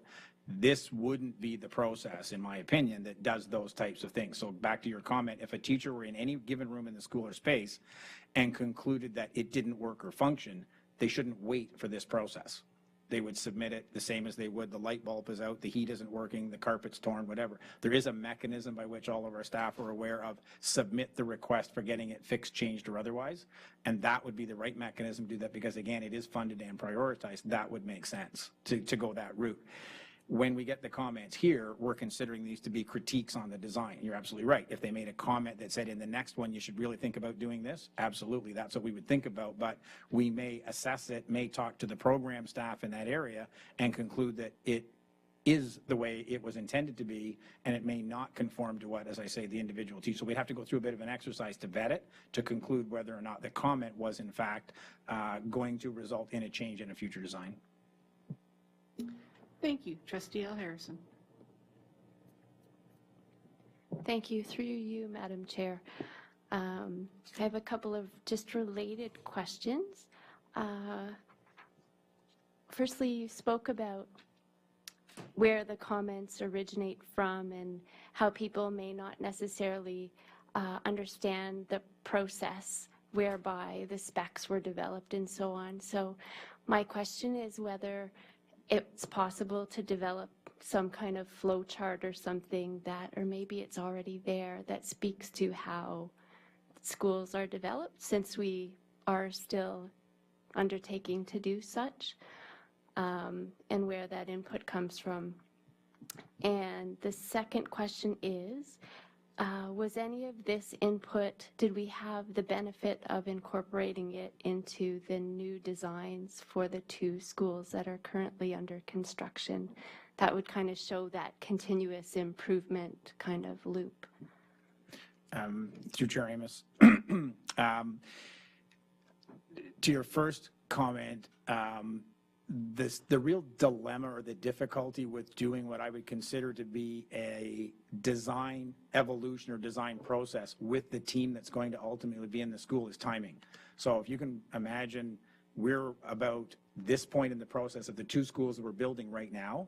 Well, they started in the fall. The principals got appointed just a short time ago. They're in the process now of hiring and selecting their staff. The design for the school that they're actually going to be in was evolved almost a year ago and started back in the fall. So the ability to have those specific individuals involved in that process is really one of timing, and we can't do that. Having documentation and awareness around what went into it is probably of interest to them, but that ship has sailed. And we explain that to them, that their comments, we appreciate, will be used in the next school. So what their feedback is really providing us is, as you say, that next evolution of the best, of the best, of the best. And we intend to make every school better than the last one. I'd like to think we've built a perfect one. I know we haven't. We'll keep making them better. We'll keep making them better each time. And the luxury we have in Halton is we're not waiting 2 years or 3 years in between the schools. We're actually building another one next year. That can create a bit of a problem, because when you think about the sequence of when we opened the last one, we've actually got the next one designed and out there. So it's not that school, it's, believe it or not, the school after that one that the changes actually start to occur in. And that although that's the reality of the timing, it doesn't concern me because the nature of what we're seeing isn't so grievous that it would cause us to say, stop the presses, we have to change this and get it done immediately. We certainly do use them. We have lots of documentation about the guidelines and I say the benchmarks that the ministry produces and creates for, I'll say us in facility services to live within. So when we talk about the dollars that are available per square foot or the overall size of the building, those are all realities and sort of paint the box for us that we have to live in. And that really can be shared, but I'm just not sure of the relevance at that point in the process. So we've looked at it. We've got the documentation. It could be shared. I'm just not sure that it would mean much to a teacher who's currently in a school, in a classroom, knowing that it's going to be 2 cycles out before some of those issues actually hit the table. So we've thought about it, but I think it's a timing one that we just have to live with. Thank you. Trustee Gray. Thank you. Through the chair to Superintendent Cullen.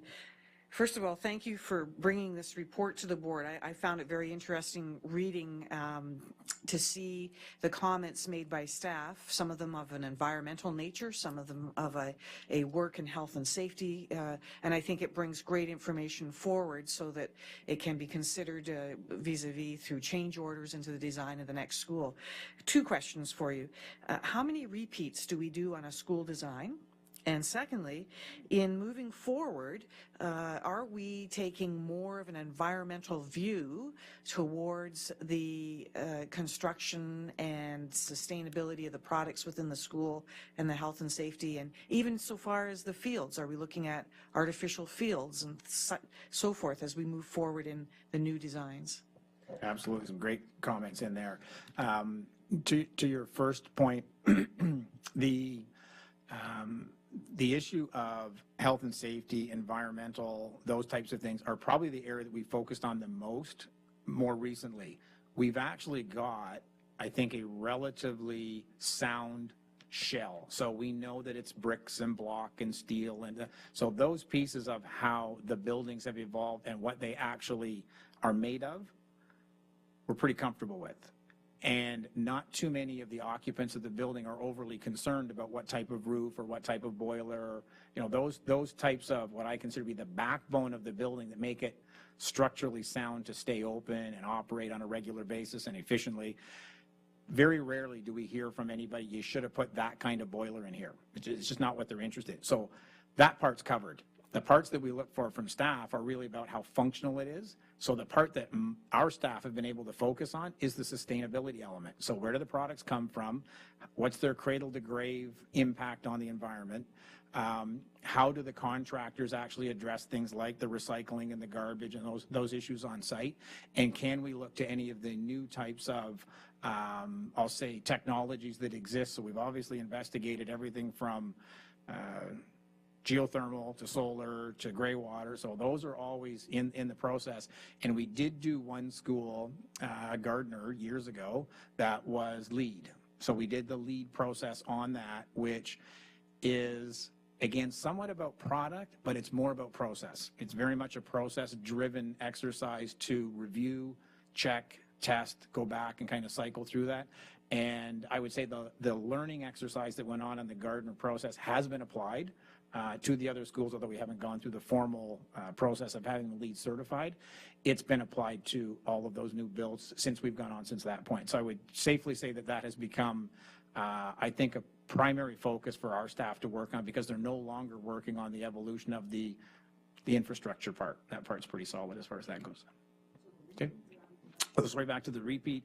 There's no real finite number. One of the things about the repeat is it needs to be done relatively soon. So if one was designed a year ago and we then got a sort of a direction to build another new school, we wouldn't want it to be so far out of date that things like the building code had changed, or plumbing or electrical, those types of things. So it has to be fairly recent. The window's relatively short.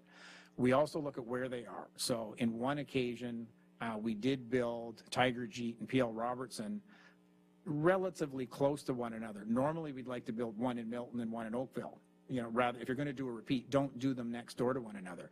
It just so happened that PL and Tiger Jeet were so close together, it really didn't make sense to design a new school. So we did a mirror image of one. So we flipped it over so it looks a little different, but it's virtually the same building, just a mirror image.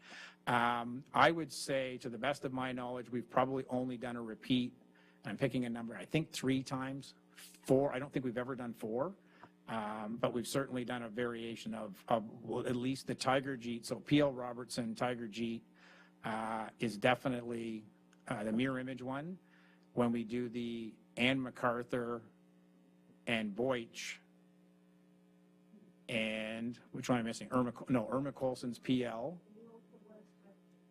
Again, so that's the 3rd, right? So I'm saying, so I don't think we've gone to 4, right? I think we've done 3 of one version and not a 4th. So, and again, that's probably more so because of timing. That would now push you out about 4 years. And that's when you'd start to revisit things like accessibility guidelines have changed, environmental issues have changed, building code. So I don't think we've done 4. We've done 3.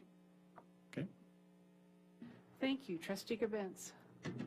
Thank you, Madam Chair.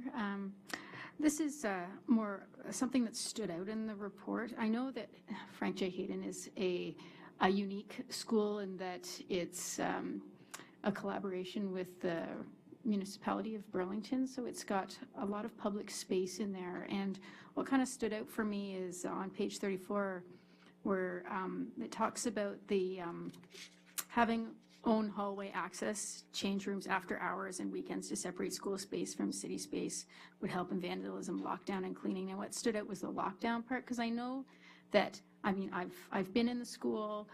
It's a very open school, and just, you know, what do they do in lockdown? Because you have public people potentially in, you know, school parts.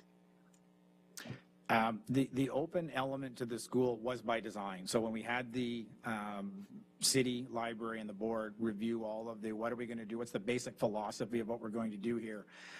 It really became one of, let's build it as one space. As I say, with our current reciprocal agreement relationship with the local municipality, Burlington in particular, we're not treating them as a them.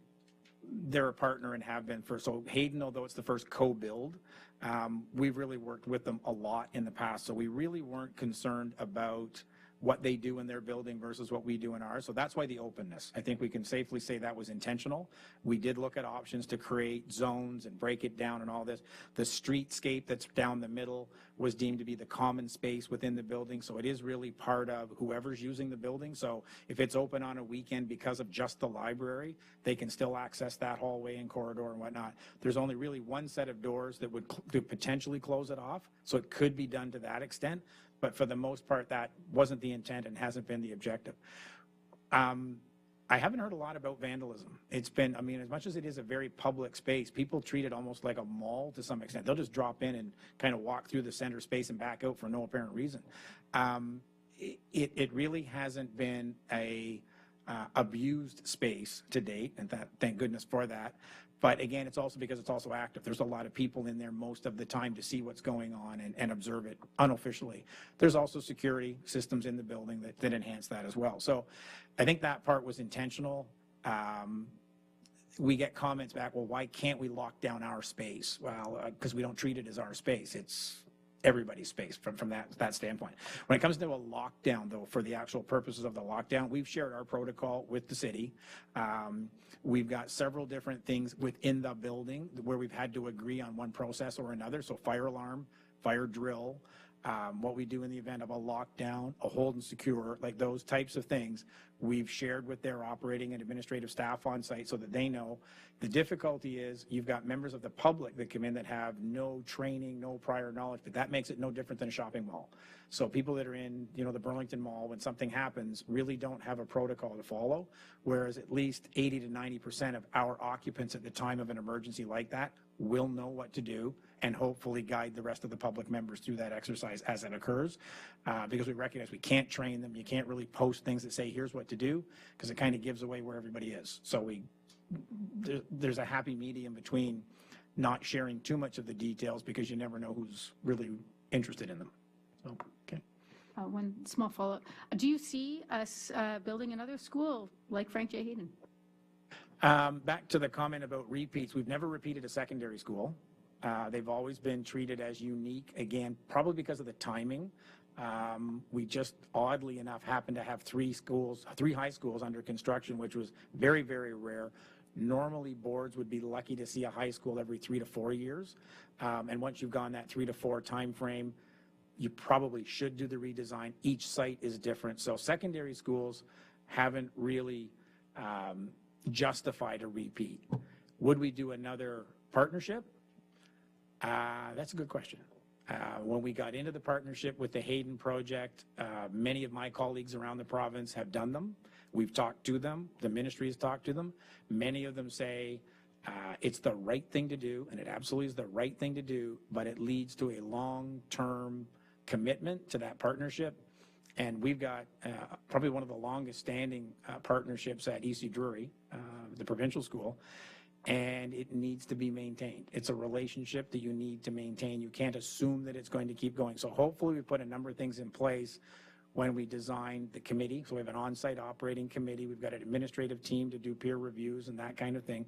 I think we put enough things in place to keep the momentum and the relationship alive. So I would say yes, we would have no reason to not consider another one. It's the best use of dollars and the best use of physical site and space that we could come up with. And my simple example is if we had not done it, the city would have built on the other side of the road a gym, a library, a parking lot, and meeting spaces.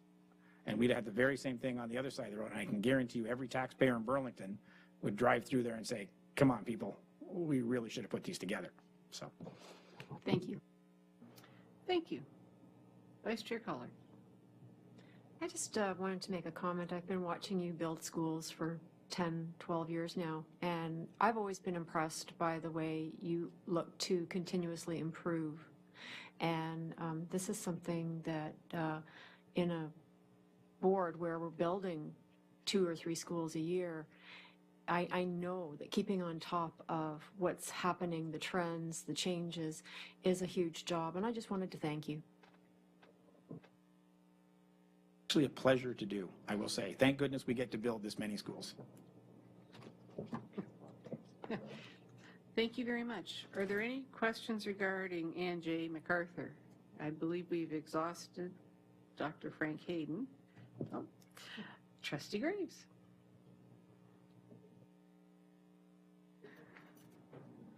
No, not the person, the topic, and not Superintendent Cullen either.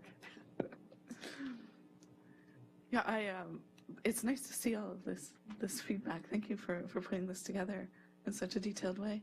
I'm really struck by 2.3 on just page 2 of 4 in the administrative area, the office staff requiring a view of the main entrance. And it's something that, as you're saying, I know that the security system that all of the schools have now is quite a new thing in that it hadn't been rolled out to all of the schools until recently, and so probably wasn't able to be included in the design of the school.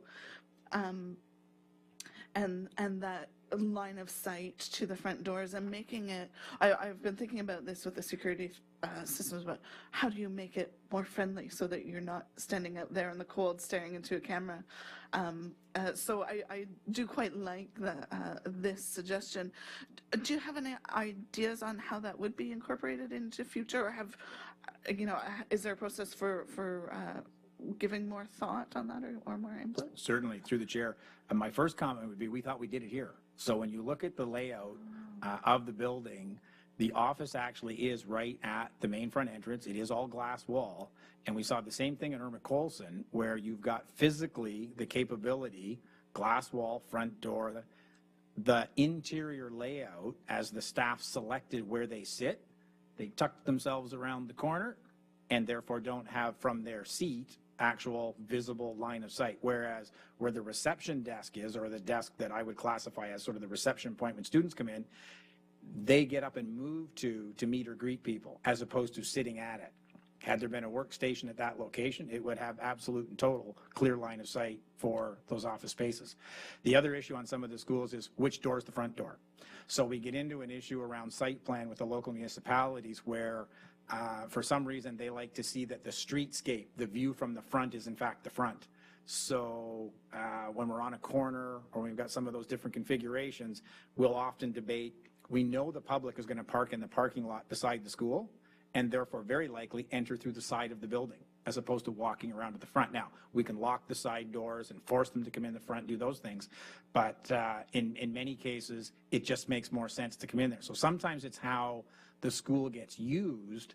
If they do let people come in that door, that wasn't the door that was designed to be the front, or it's not the one that's adjacent to the parking lot. And the question then is, well, which one is really front? So when we put comments in here like that, we certainly do look at the intent was, yes, to have it. We think we physically built it, but then we look at how it actually got used, and we'll say, okay, the next time we go to lay out the interior of the office, which we leave up in many cases to the office staff, they need to consider that you might want to reposition that one station or one desk so that you actually got that line of sight issue. Some of the other issues that we are looking at in particular around that topic is with the new technologies, there's actually a way to have the button when it's activated outside the building for the buzz-in purpose on a phone. So regardless of where you are in the building, so you don't even have to be at the current station that's at the office desk, you could physically be anywhere in the school, see what's on the camera, and remotely open the door from that location. So there are some technology pieces that could also lend that as well. So when we put a comment here, it is for that future discussion with the next new school design to say, we did say we wanted that line of sight and security element in the building. We built it this way last time, and here's what did or didn't work about it. So how do we make it better the next time out? So again, as I say, we thought we'd done it. We heard the comment back, go back and look at it, make sure we get it so that it has to be used that way. Okay? Thank you. Trustee Harvey Hope. Thank you. I want to echo Trustee Collard's comments in that you have a lot on your plate building all these schools. And they for the most part, function quite well. And I think it's just a function of everybody wanting to contribute to getting it even better. So on sort of along those lines, this is a really important piece in the whole process of being a little bit more, I guess, transparent on showing the world the really good stuff that you do, as far as showing that they made a comment on this on Ann J. MacArthur, and actually being able to point to, you see here on school XYZ, we now have this solved, that solved, this solved. So I'm wondering whether maybe a suggestion of a little bit future training for some of the newer trustees and a refresher for the rest of us on those parameters and the square foot per whatever, because Halton's really good at building schools that are maximize the use of dollars. But there's always a couple questions, like the one that always hits me is, you know, we don't build stages, other schools, other boards still do. And I remember hearing the answer, well, there's not money for it. Well, then how are they doing it? It's sort of the questions that I would like answered at some point in a program and accommodation committee. And also I'd like to know how we managed to actually pull off getting the best dollars for the, you know, space for the dollars, because other places are having a really hard time pulling off what we do. And I'd like to understand a little bit more, you know, what makes us so successful at it. Thank you very much. Trustee Graves. So my next question is just in anticipation of questions regarding future builds. It has to do with the parking lot and kiss and ride programs. And I understand that the parking lot is based on the size of the school that you build for. And J. MacArthur obviously has been quite constrained in terms of population. So I'm taking 1.1 now with that in mind. But could you just talk about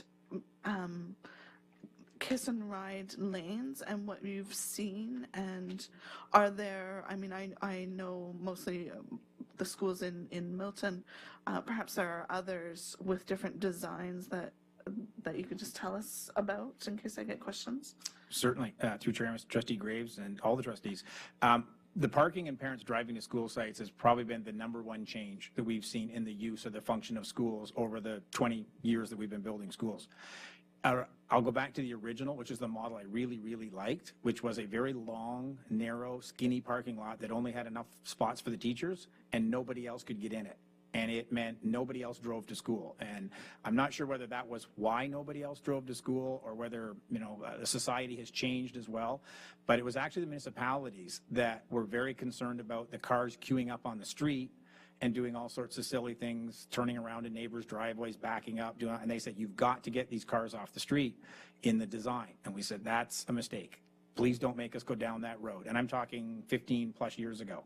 So when we started to make the parking lots bigger, we actually invited more cars to the site. It presents that image that there's enough parking here or enough drive capability, so please drive to school. That then skyrocketed. I would have to say at that point, the number of cars on school sites literally right through the roof. The other issue is we used to have schools that were in the 500 pupil place range. We're now building almost 800 pupil places and allowing for 12 portables. We're talking schools with 12, 1,400 kids. The site isn't really capable of handling that drive-to traffic, nor was it designed to. It's designed in that 800-ish, and even 800 is a very large population to have on site for all those purposes. So a couple of things have occurred around the design of them. We started off with a parking lot and a kiss and ride. The bus loop is an interesting one because for years we tried to get what I'd call a curb cut. So if you're familiar with like a city bus lay-by where the bus can kind of tuck in but doesn't come onto the property, it literally just widens the road and it tucks in a lay-by. That was not allowed in all 4 of the municipalities we work with. They were adamant that was a non-starter as far as school design and site goes.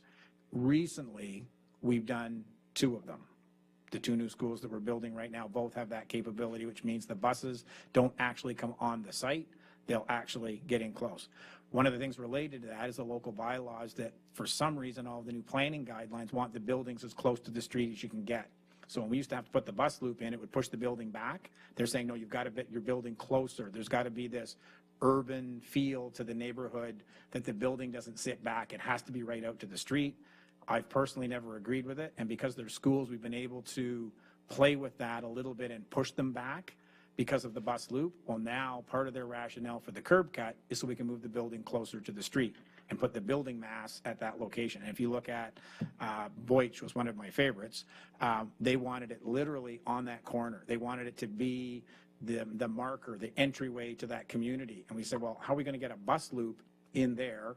Cars coming in off of Dundas are never going to be able to make that corner and so on. So we angled the building and put literally one corner of it sort of close to the intersection, and that allowed the planners to say, there, we got what we wanted. But the rest of the building is skewed away to try and get us the bus loop and parking lot. So the next evolution was full-day kindergarten. When we started to introduce all of the kindergarten classes, it meant now we can't have all the parents on this side and all use one loop. That's when we went to the 2 parking lot version. Both became a loop around drive. So even though it looks like a parking lot, it's rooted in such a fashion that all of the other grades can drive around and drop off or pick up.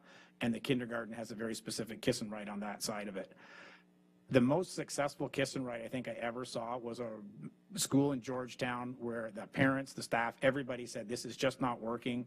They didn't have a physical change to an older plant. They literally had staff, teachers, standing at the curb, opening the door, taking the kids out, and sort of, it looked like the old fire brigade bucket line.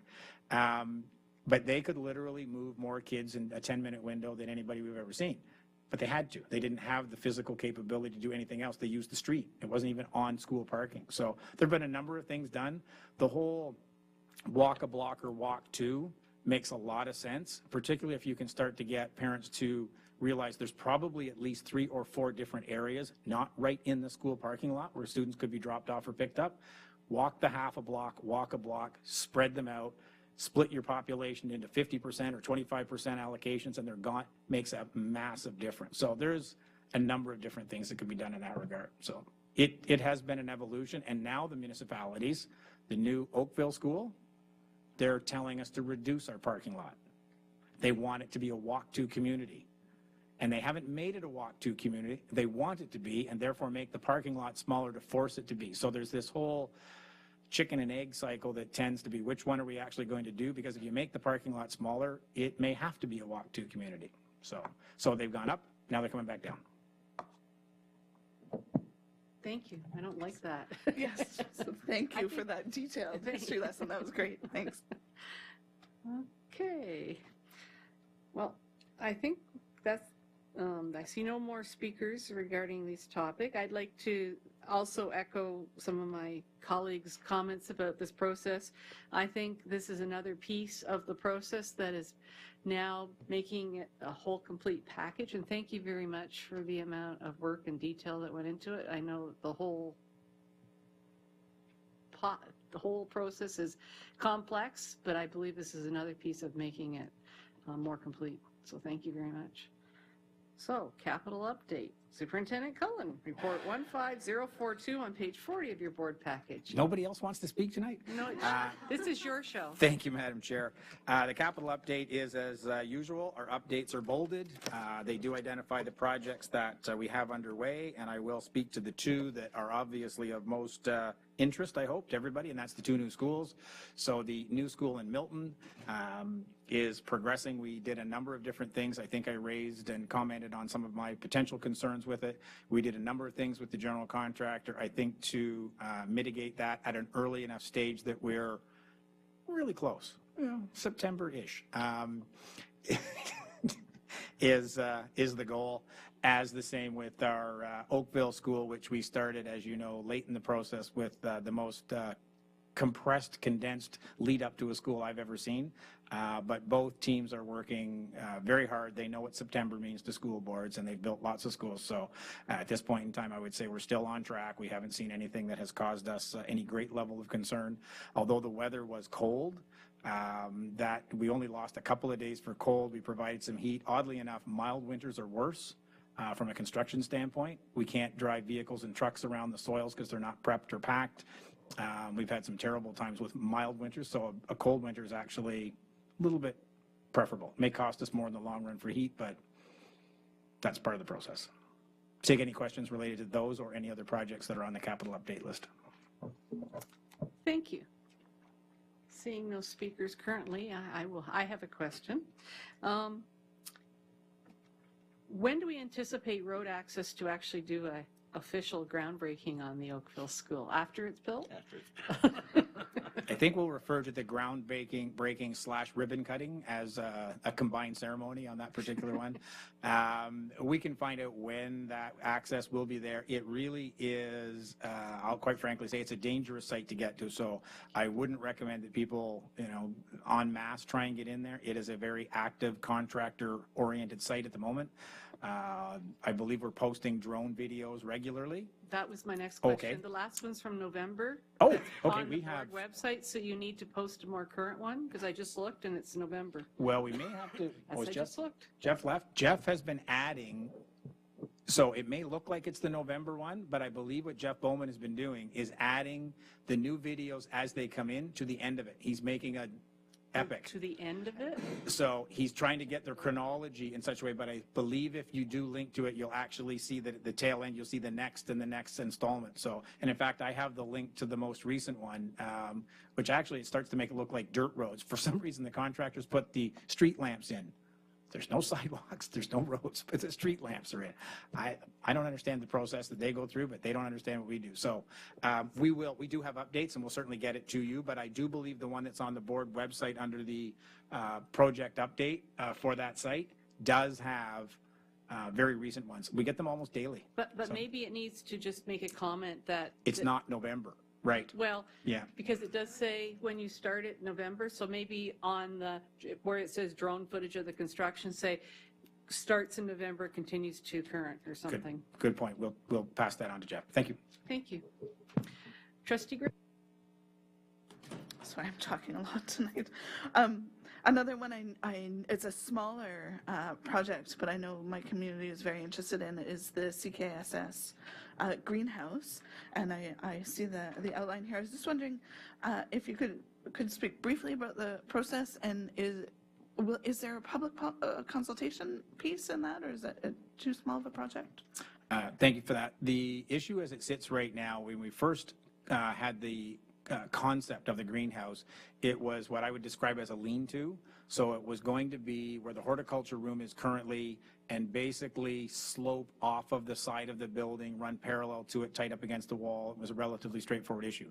When we started to review the permit issues on that, there was a concern from the building department around fire regulations and separations that in the event of the second floor windows blowing out in a fire, which could happen, they would then hit the greenhouse and fall into it because the greenhouse wouldn't structurally be able to prevent that. So it has been oriented now in such a fashion that it is separated from the actual building by a little link corridor. So the point at which you would walk out of the school remains the same, but you're actually now in a little bit of a vestibule that leads to the greenhouse, and the greenhouse is therefore freestanding at that point. That's the design we've currently come up with. The other issue related to whether it was going to be a multiple sawtooth. I don't know whether you've ever seen greenhouses where they have all the multiple sawtooths. If you ever get ice on the interior of those, the only way to get it off is melt it, and when you melt it, it goes through the other side. So we've recommended they change it to a single tiered roof, which has modified the roof slightly. So that's all been modified in the evolution of the design, and we're about to go to tender on that, and that should get the project underway. So it is underway. I'll leave my comments at that. So, okay. Thank you very much. And seeing no further comments or questions, I would like to thank you very much, Superintendent Cullen, for all your valuable information tonight. We appreciate it, and the history lesson as well, yes. We're now up to committee reports. Do we have any committee reports tonight? Trustee Gabrantz.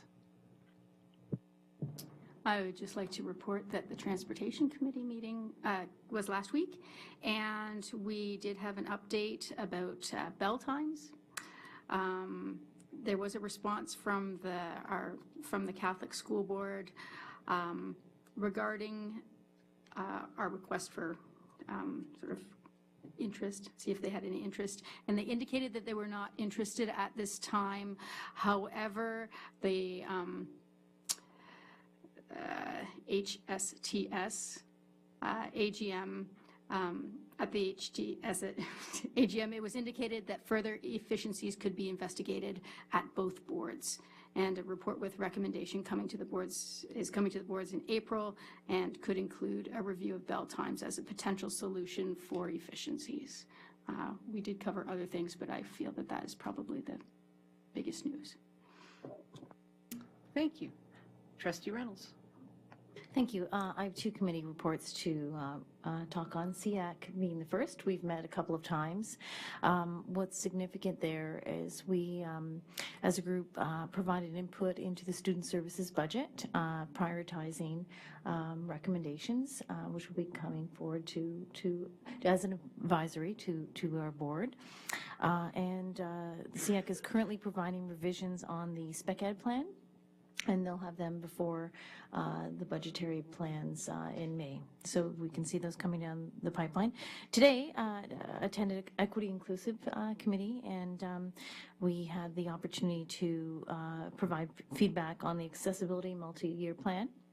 And we had significant attendance at from SEAC there as well, which is great. And we also reviewed the pediculosis, the head lice, as I itch my head, administration procedure.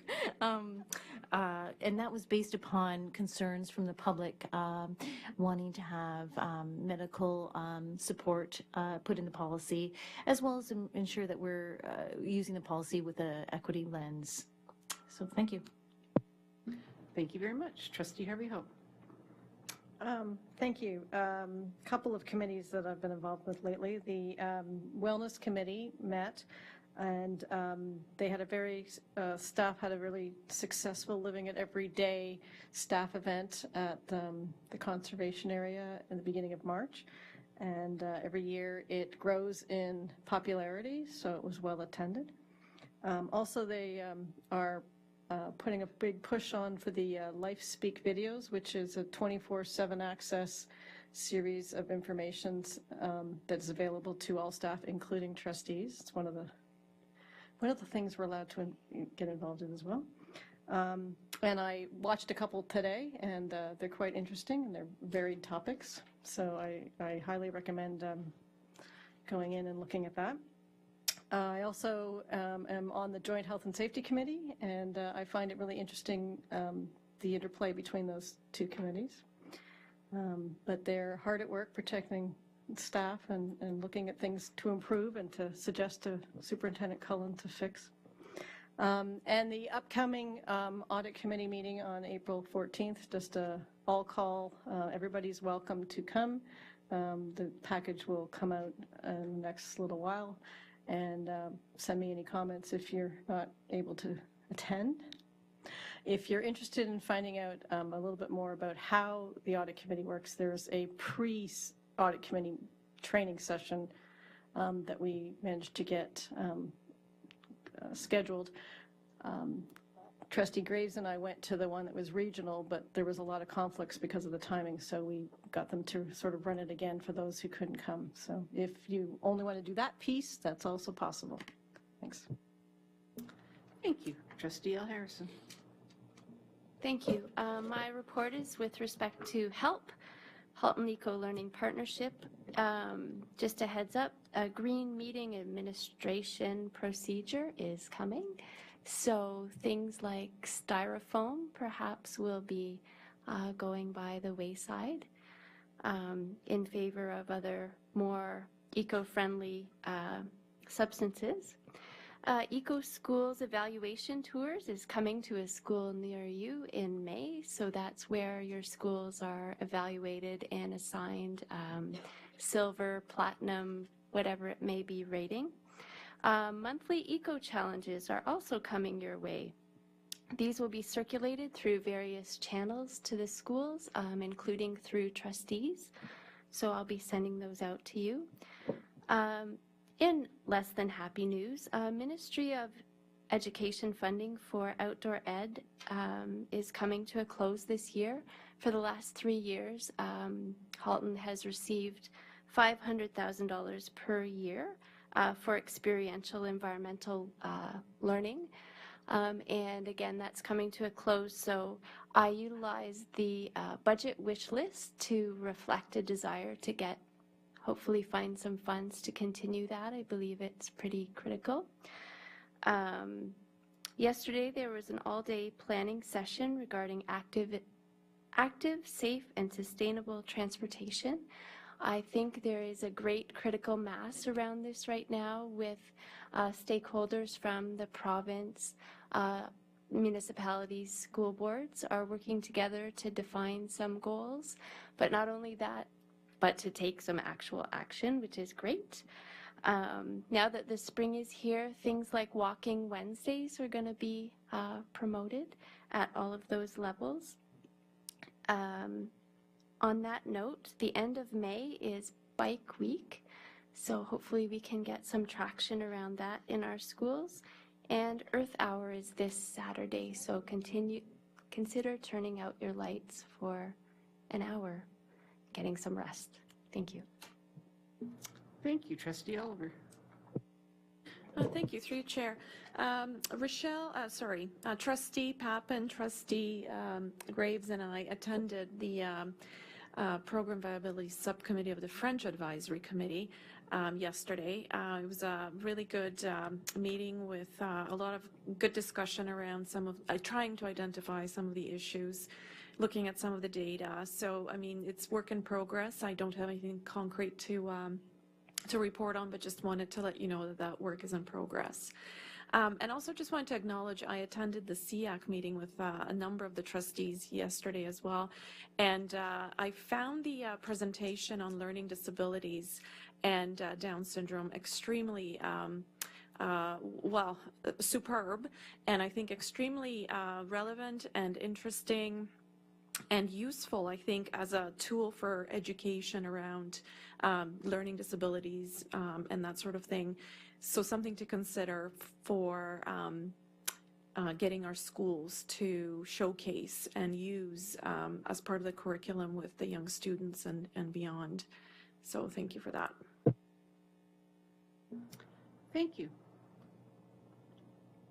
And I don't believe there are any other speakers to this, so we will go to our director's report. Thank you, Chairperson. Just one good news item to report tonight. The Ontario Business Educators annually sponsor an award of merit to recognize excellence in business education. And I am pleased to inform you that Lisa O'Mary of Iroquois Ridge has received that award this year. That is my report. Thank you. Are there any comments or questions for the director? Trustee Graves? Do I still need to go on the list so that we're okay? You got me. Okay. This question comes about because of an article that was printed in the Milton Canadian Champion. And I just want to ask the director about it, and maybe as a preamble, I'll read part of it. It's regarding a potential teacher strike in April. It's surmising. And it's a particular statement from the Vice President of the Ontario Secondary School Teachers Federation. And it says, Vice President Harvey Bischoff told the Champion it's more about how long it has taken to set up meetings with the board than the issues themselves. The movement has been exceptionally slow, and we are increasing pressure to try to get the employer to sit down and talk with us. So I just want to invite the director to comment on that statement and whether or not he believes that there have been delays. Thank you, Trustee, for the question. And I've read the article in is it the Champion? Yeah, with some concern as well. It is true that it mentions that the secondary teachers have been without a contract for a period of time. Their last contract was to expire on August 31st, 2014. And there might be some frustration around that. I think I understand that. But as trustees may know, the process is quite a bit different this year in that there are both local negotiations and provincial negotiations. And what has to happen before local negotiations can start is that at the provincial level, a decision is made as what is to be negotiated centrally and what is to be negotiated locally. That decision, that conclusion didn't happen till January. And we were told by the central group that negotiations locally could start on February the 3rd. So that's the reason for the delay from September to February. I don't believe from that point on that we have delayed the negotiation process. And I think if I asked Executive Officer Dunn to give you some of the dates of the meeting, so they couldn't start before February 3rd, and perhaps Executive Officer Dunn can take it from that point on and tell you when dates were scheduled. Certainly, thank you. The board actually received on February 5th a request from OSSTF to commence local bargaining on or after February 24th. So the board staff did respond to that request on the same day, and the parties did schedule a planning negotiations meeting for February the 19th. So on that February 19th meeting, we did set several bargaining dates throughout March, April, and May. And in fact, the board and the union have agreed to add additional dates for negotiations for a total of 9 days scheduled for local bargaining with OSSTF. I do have those dates. We did commence bargaining on March the 4th, March the 25th, today, in fact, April the 1st, April the 8th, April the 15th, April the 22nd, May the 6th, May 12th, and May 14th. To sum up, I mean, I realize the alarm that this may cause because conciliation is a step towards a possible sanction, but we remain committed to establishing those dates and working towards a local settlement. Thank you. Do you have anything else to report tonight? No, that's it for my report. Thank you. Communications from the chair. I've received, probably as many of you have, some letters from parents who are concerned with the health and phys ed curriculum coming out. And I've had one that's asked me to read it into public, and which I'm going to do, but I'm also going to respond to this parent and tell them that the curriculum has been created by the ministry, and we are only implementing it. They mandate it, so we are not actually responsible for what is in it, and that they will need to actually talk to their MPP. So, as a parent of 3 children, I'm writing this email to officially put on record my disapproval with the 2015 Health and Physical Education curriculum. More specifically, the lack of meaningful consultation with parents, age-appropriate, inappropriate material and sexually graphic content, conflicts with the Criminal Code of Canada, conflicts with the Ministry of Education's Equity and Inclusive Strategy, cultural and religious beliefs, conflicts with the Canadian Charter of Rights and Freedoms. I do not feel this curriculum represents my principles and values. I formally request that my letter be included in the record at the next trustee board meeting as corresponds to be part of the public record. Thank you for your commitment, and I look forward to receiving a response from you. So I will be responding, and I'm also going to be sharing some of the information that we have been sharing with the public regarding the curriculum, and so hopefully that will help this parent understand a little bit better what the curriculum is about. That's about all I have to share. I would like to ask trustees, if you haven't already, please look at the terms of reference around the director's job description. And, well, okay, the next director's job description. Because I would like to, I'm going to invite admin council to have a look at it after trustees are finished. I'd like your input on the actual terms of reference so that you can let me know if that's what you think the job, if what you perceive the job is captured in the outline. Thank you. And, Parliament, yes, we have parliamentary procedures next Monday at 6 o'clock.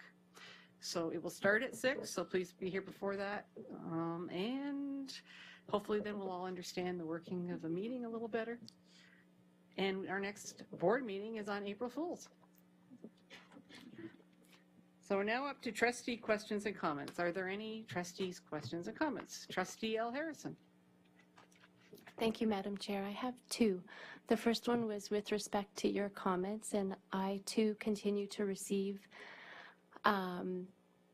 comments and concerns with respect to the new curriculum. And I was just hoping that as a board that we could continue to communicate with our families about our role and how the curriculum is being implemented at a local level, because that's our piece of the puzzle. And it would just be great if people, I think, had kind of a general understanding and appreciation upon which they can then base their family decisions. Director Uwali. I'd like to respond to that. I've had questions as well, and the commitment I have made to parents individually is that we would share our implementation plan. Obviously, it's not going to be a September the 2nd implementation. It happened, like all curriculum, it happens during the year. With specifically, we will talk about a strategy for dealing with parents who may object as to whether they can be exempted or not, and if they are exempted, what happens with the student during that period of time. So we will provide additional detail on this. Thank you. Trustee Collin. Yes, I attended the National School Board Association conference, started during March break and came back yesterday, which was why I was unfortunately unable to be at SEAC and equity meetings this week. But I attended 3 different sessions on e-governance and using board docs to create an even more transparent process here at our board, and I will be pleased to share that with the communications committee at an upcoming meeting if possible. And I just wanted to let you know that it was a wonderful conference again this year.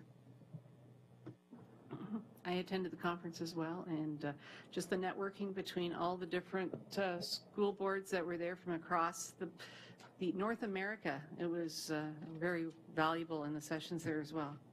Trustee Harvey Hope. Thank you. On a somewhat lighter note, as some of you may know, I'm sort of the unofficial robotics booster at the board level table. Last weekend, I spent part of my weekend glued to the computer screens watching the Waterloo Regional.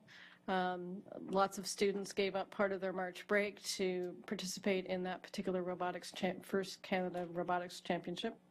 Other of our school teams have in previous weeks gone into the States for different other competitions. I know some of the Burlington teams did quite well, and I watched them the weekend before. Upcoming this weekend, all 8 of our Halton robotics teams are going up to North Bay, and those kids that are writing the grade 10 literacy test tomorrow are going after they write the test, so they even give them the opportunity to take a second set of buses. So all 8 teams will be in North Bay. This is only the second year that North Bay has been doing a regional, and so they seem to have a pretty good knack at it. They had a lot of fun last year. You can watch the competition online, and I highly recommend catching a couple if you can. It's kind of fun. This year's theme is Recycle Rush, which they're trying to stack. These robots are designed to stack recycling bins and garbage cans, and it's quite funny watching these robots try to get them 5 and 6 high, and I believe a couple of the teams are quite good at it. But the kids put a lot of time in. They also do presentations for the Chairman's Award for Entrepreneurship. Our teams are particularly good in Halton for helping out the other teams, because part of the group is gracious professionalism, and so if some other team next to you has a problem, part of the whole philosophy of FIRST Robotics is to help other people.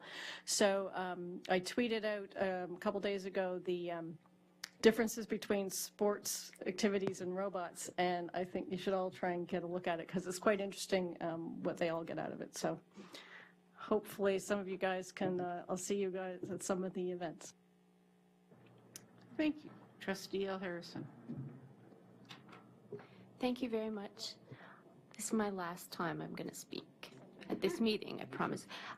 So when we were at OPSPA, we heard the minister talk about the new People Accommodation Review Guidelines, and that they were expected, I believe the quote was, sooner than later. So hypothetically speaking, sooner than later could be perhaps soon. And I was just wondering what we should then expect in terms of the next steps and how that would be adopted, incorporated into our policies.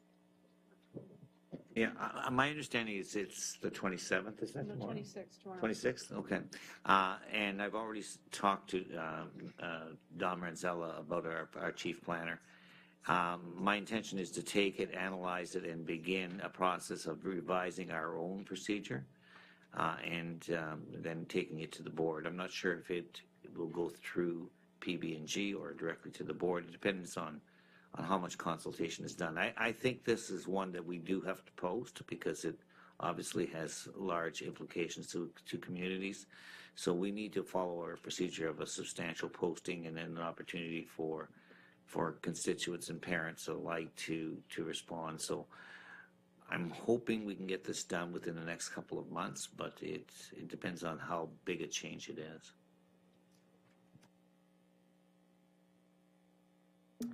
Thank you. Trustee Reynolds.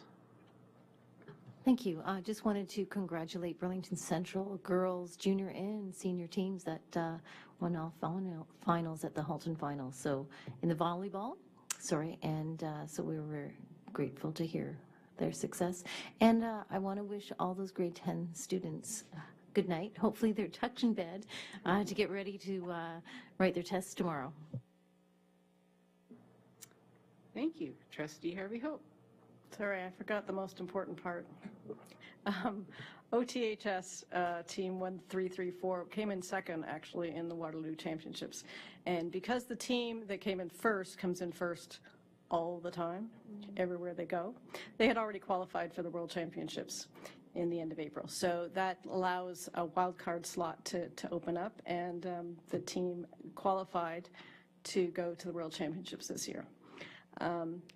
So the other 7 teams in Halton will be vying for certain spots at North Bay, and hopefully a few of them will also be joining them. Thanks. That's awesome. Okay. Can I have a motion to adjourn? Trustee Graves, seconded by Trustee Harrison. All those in favor? That passes unanimously. Thank you and good night.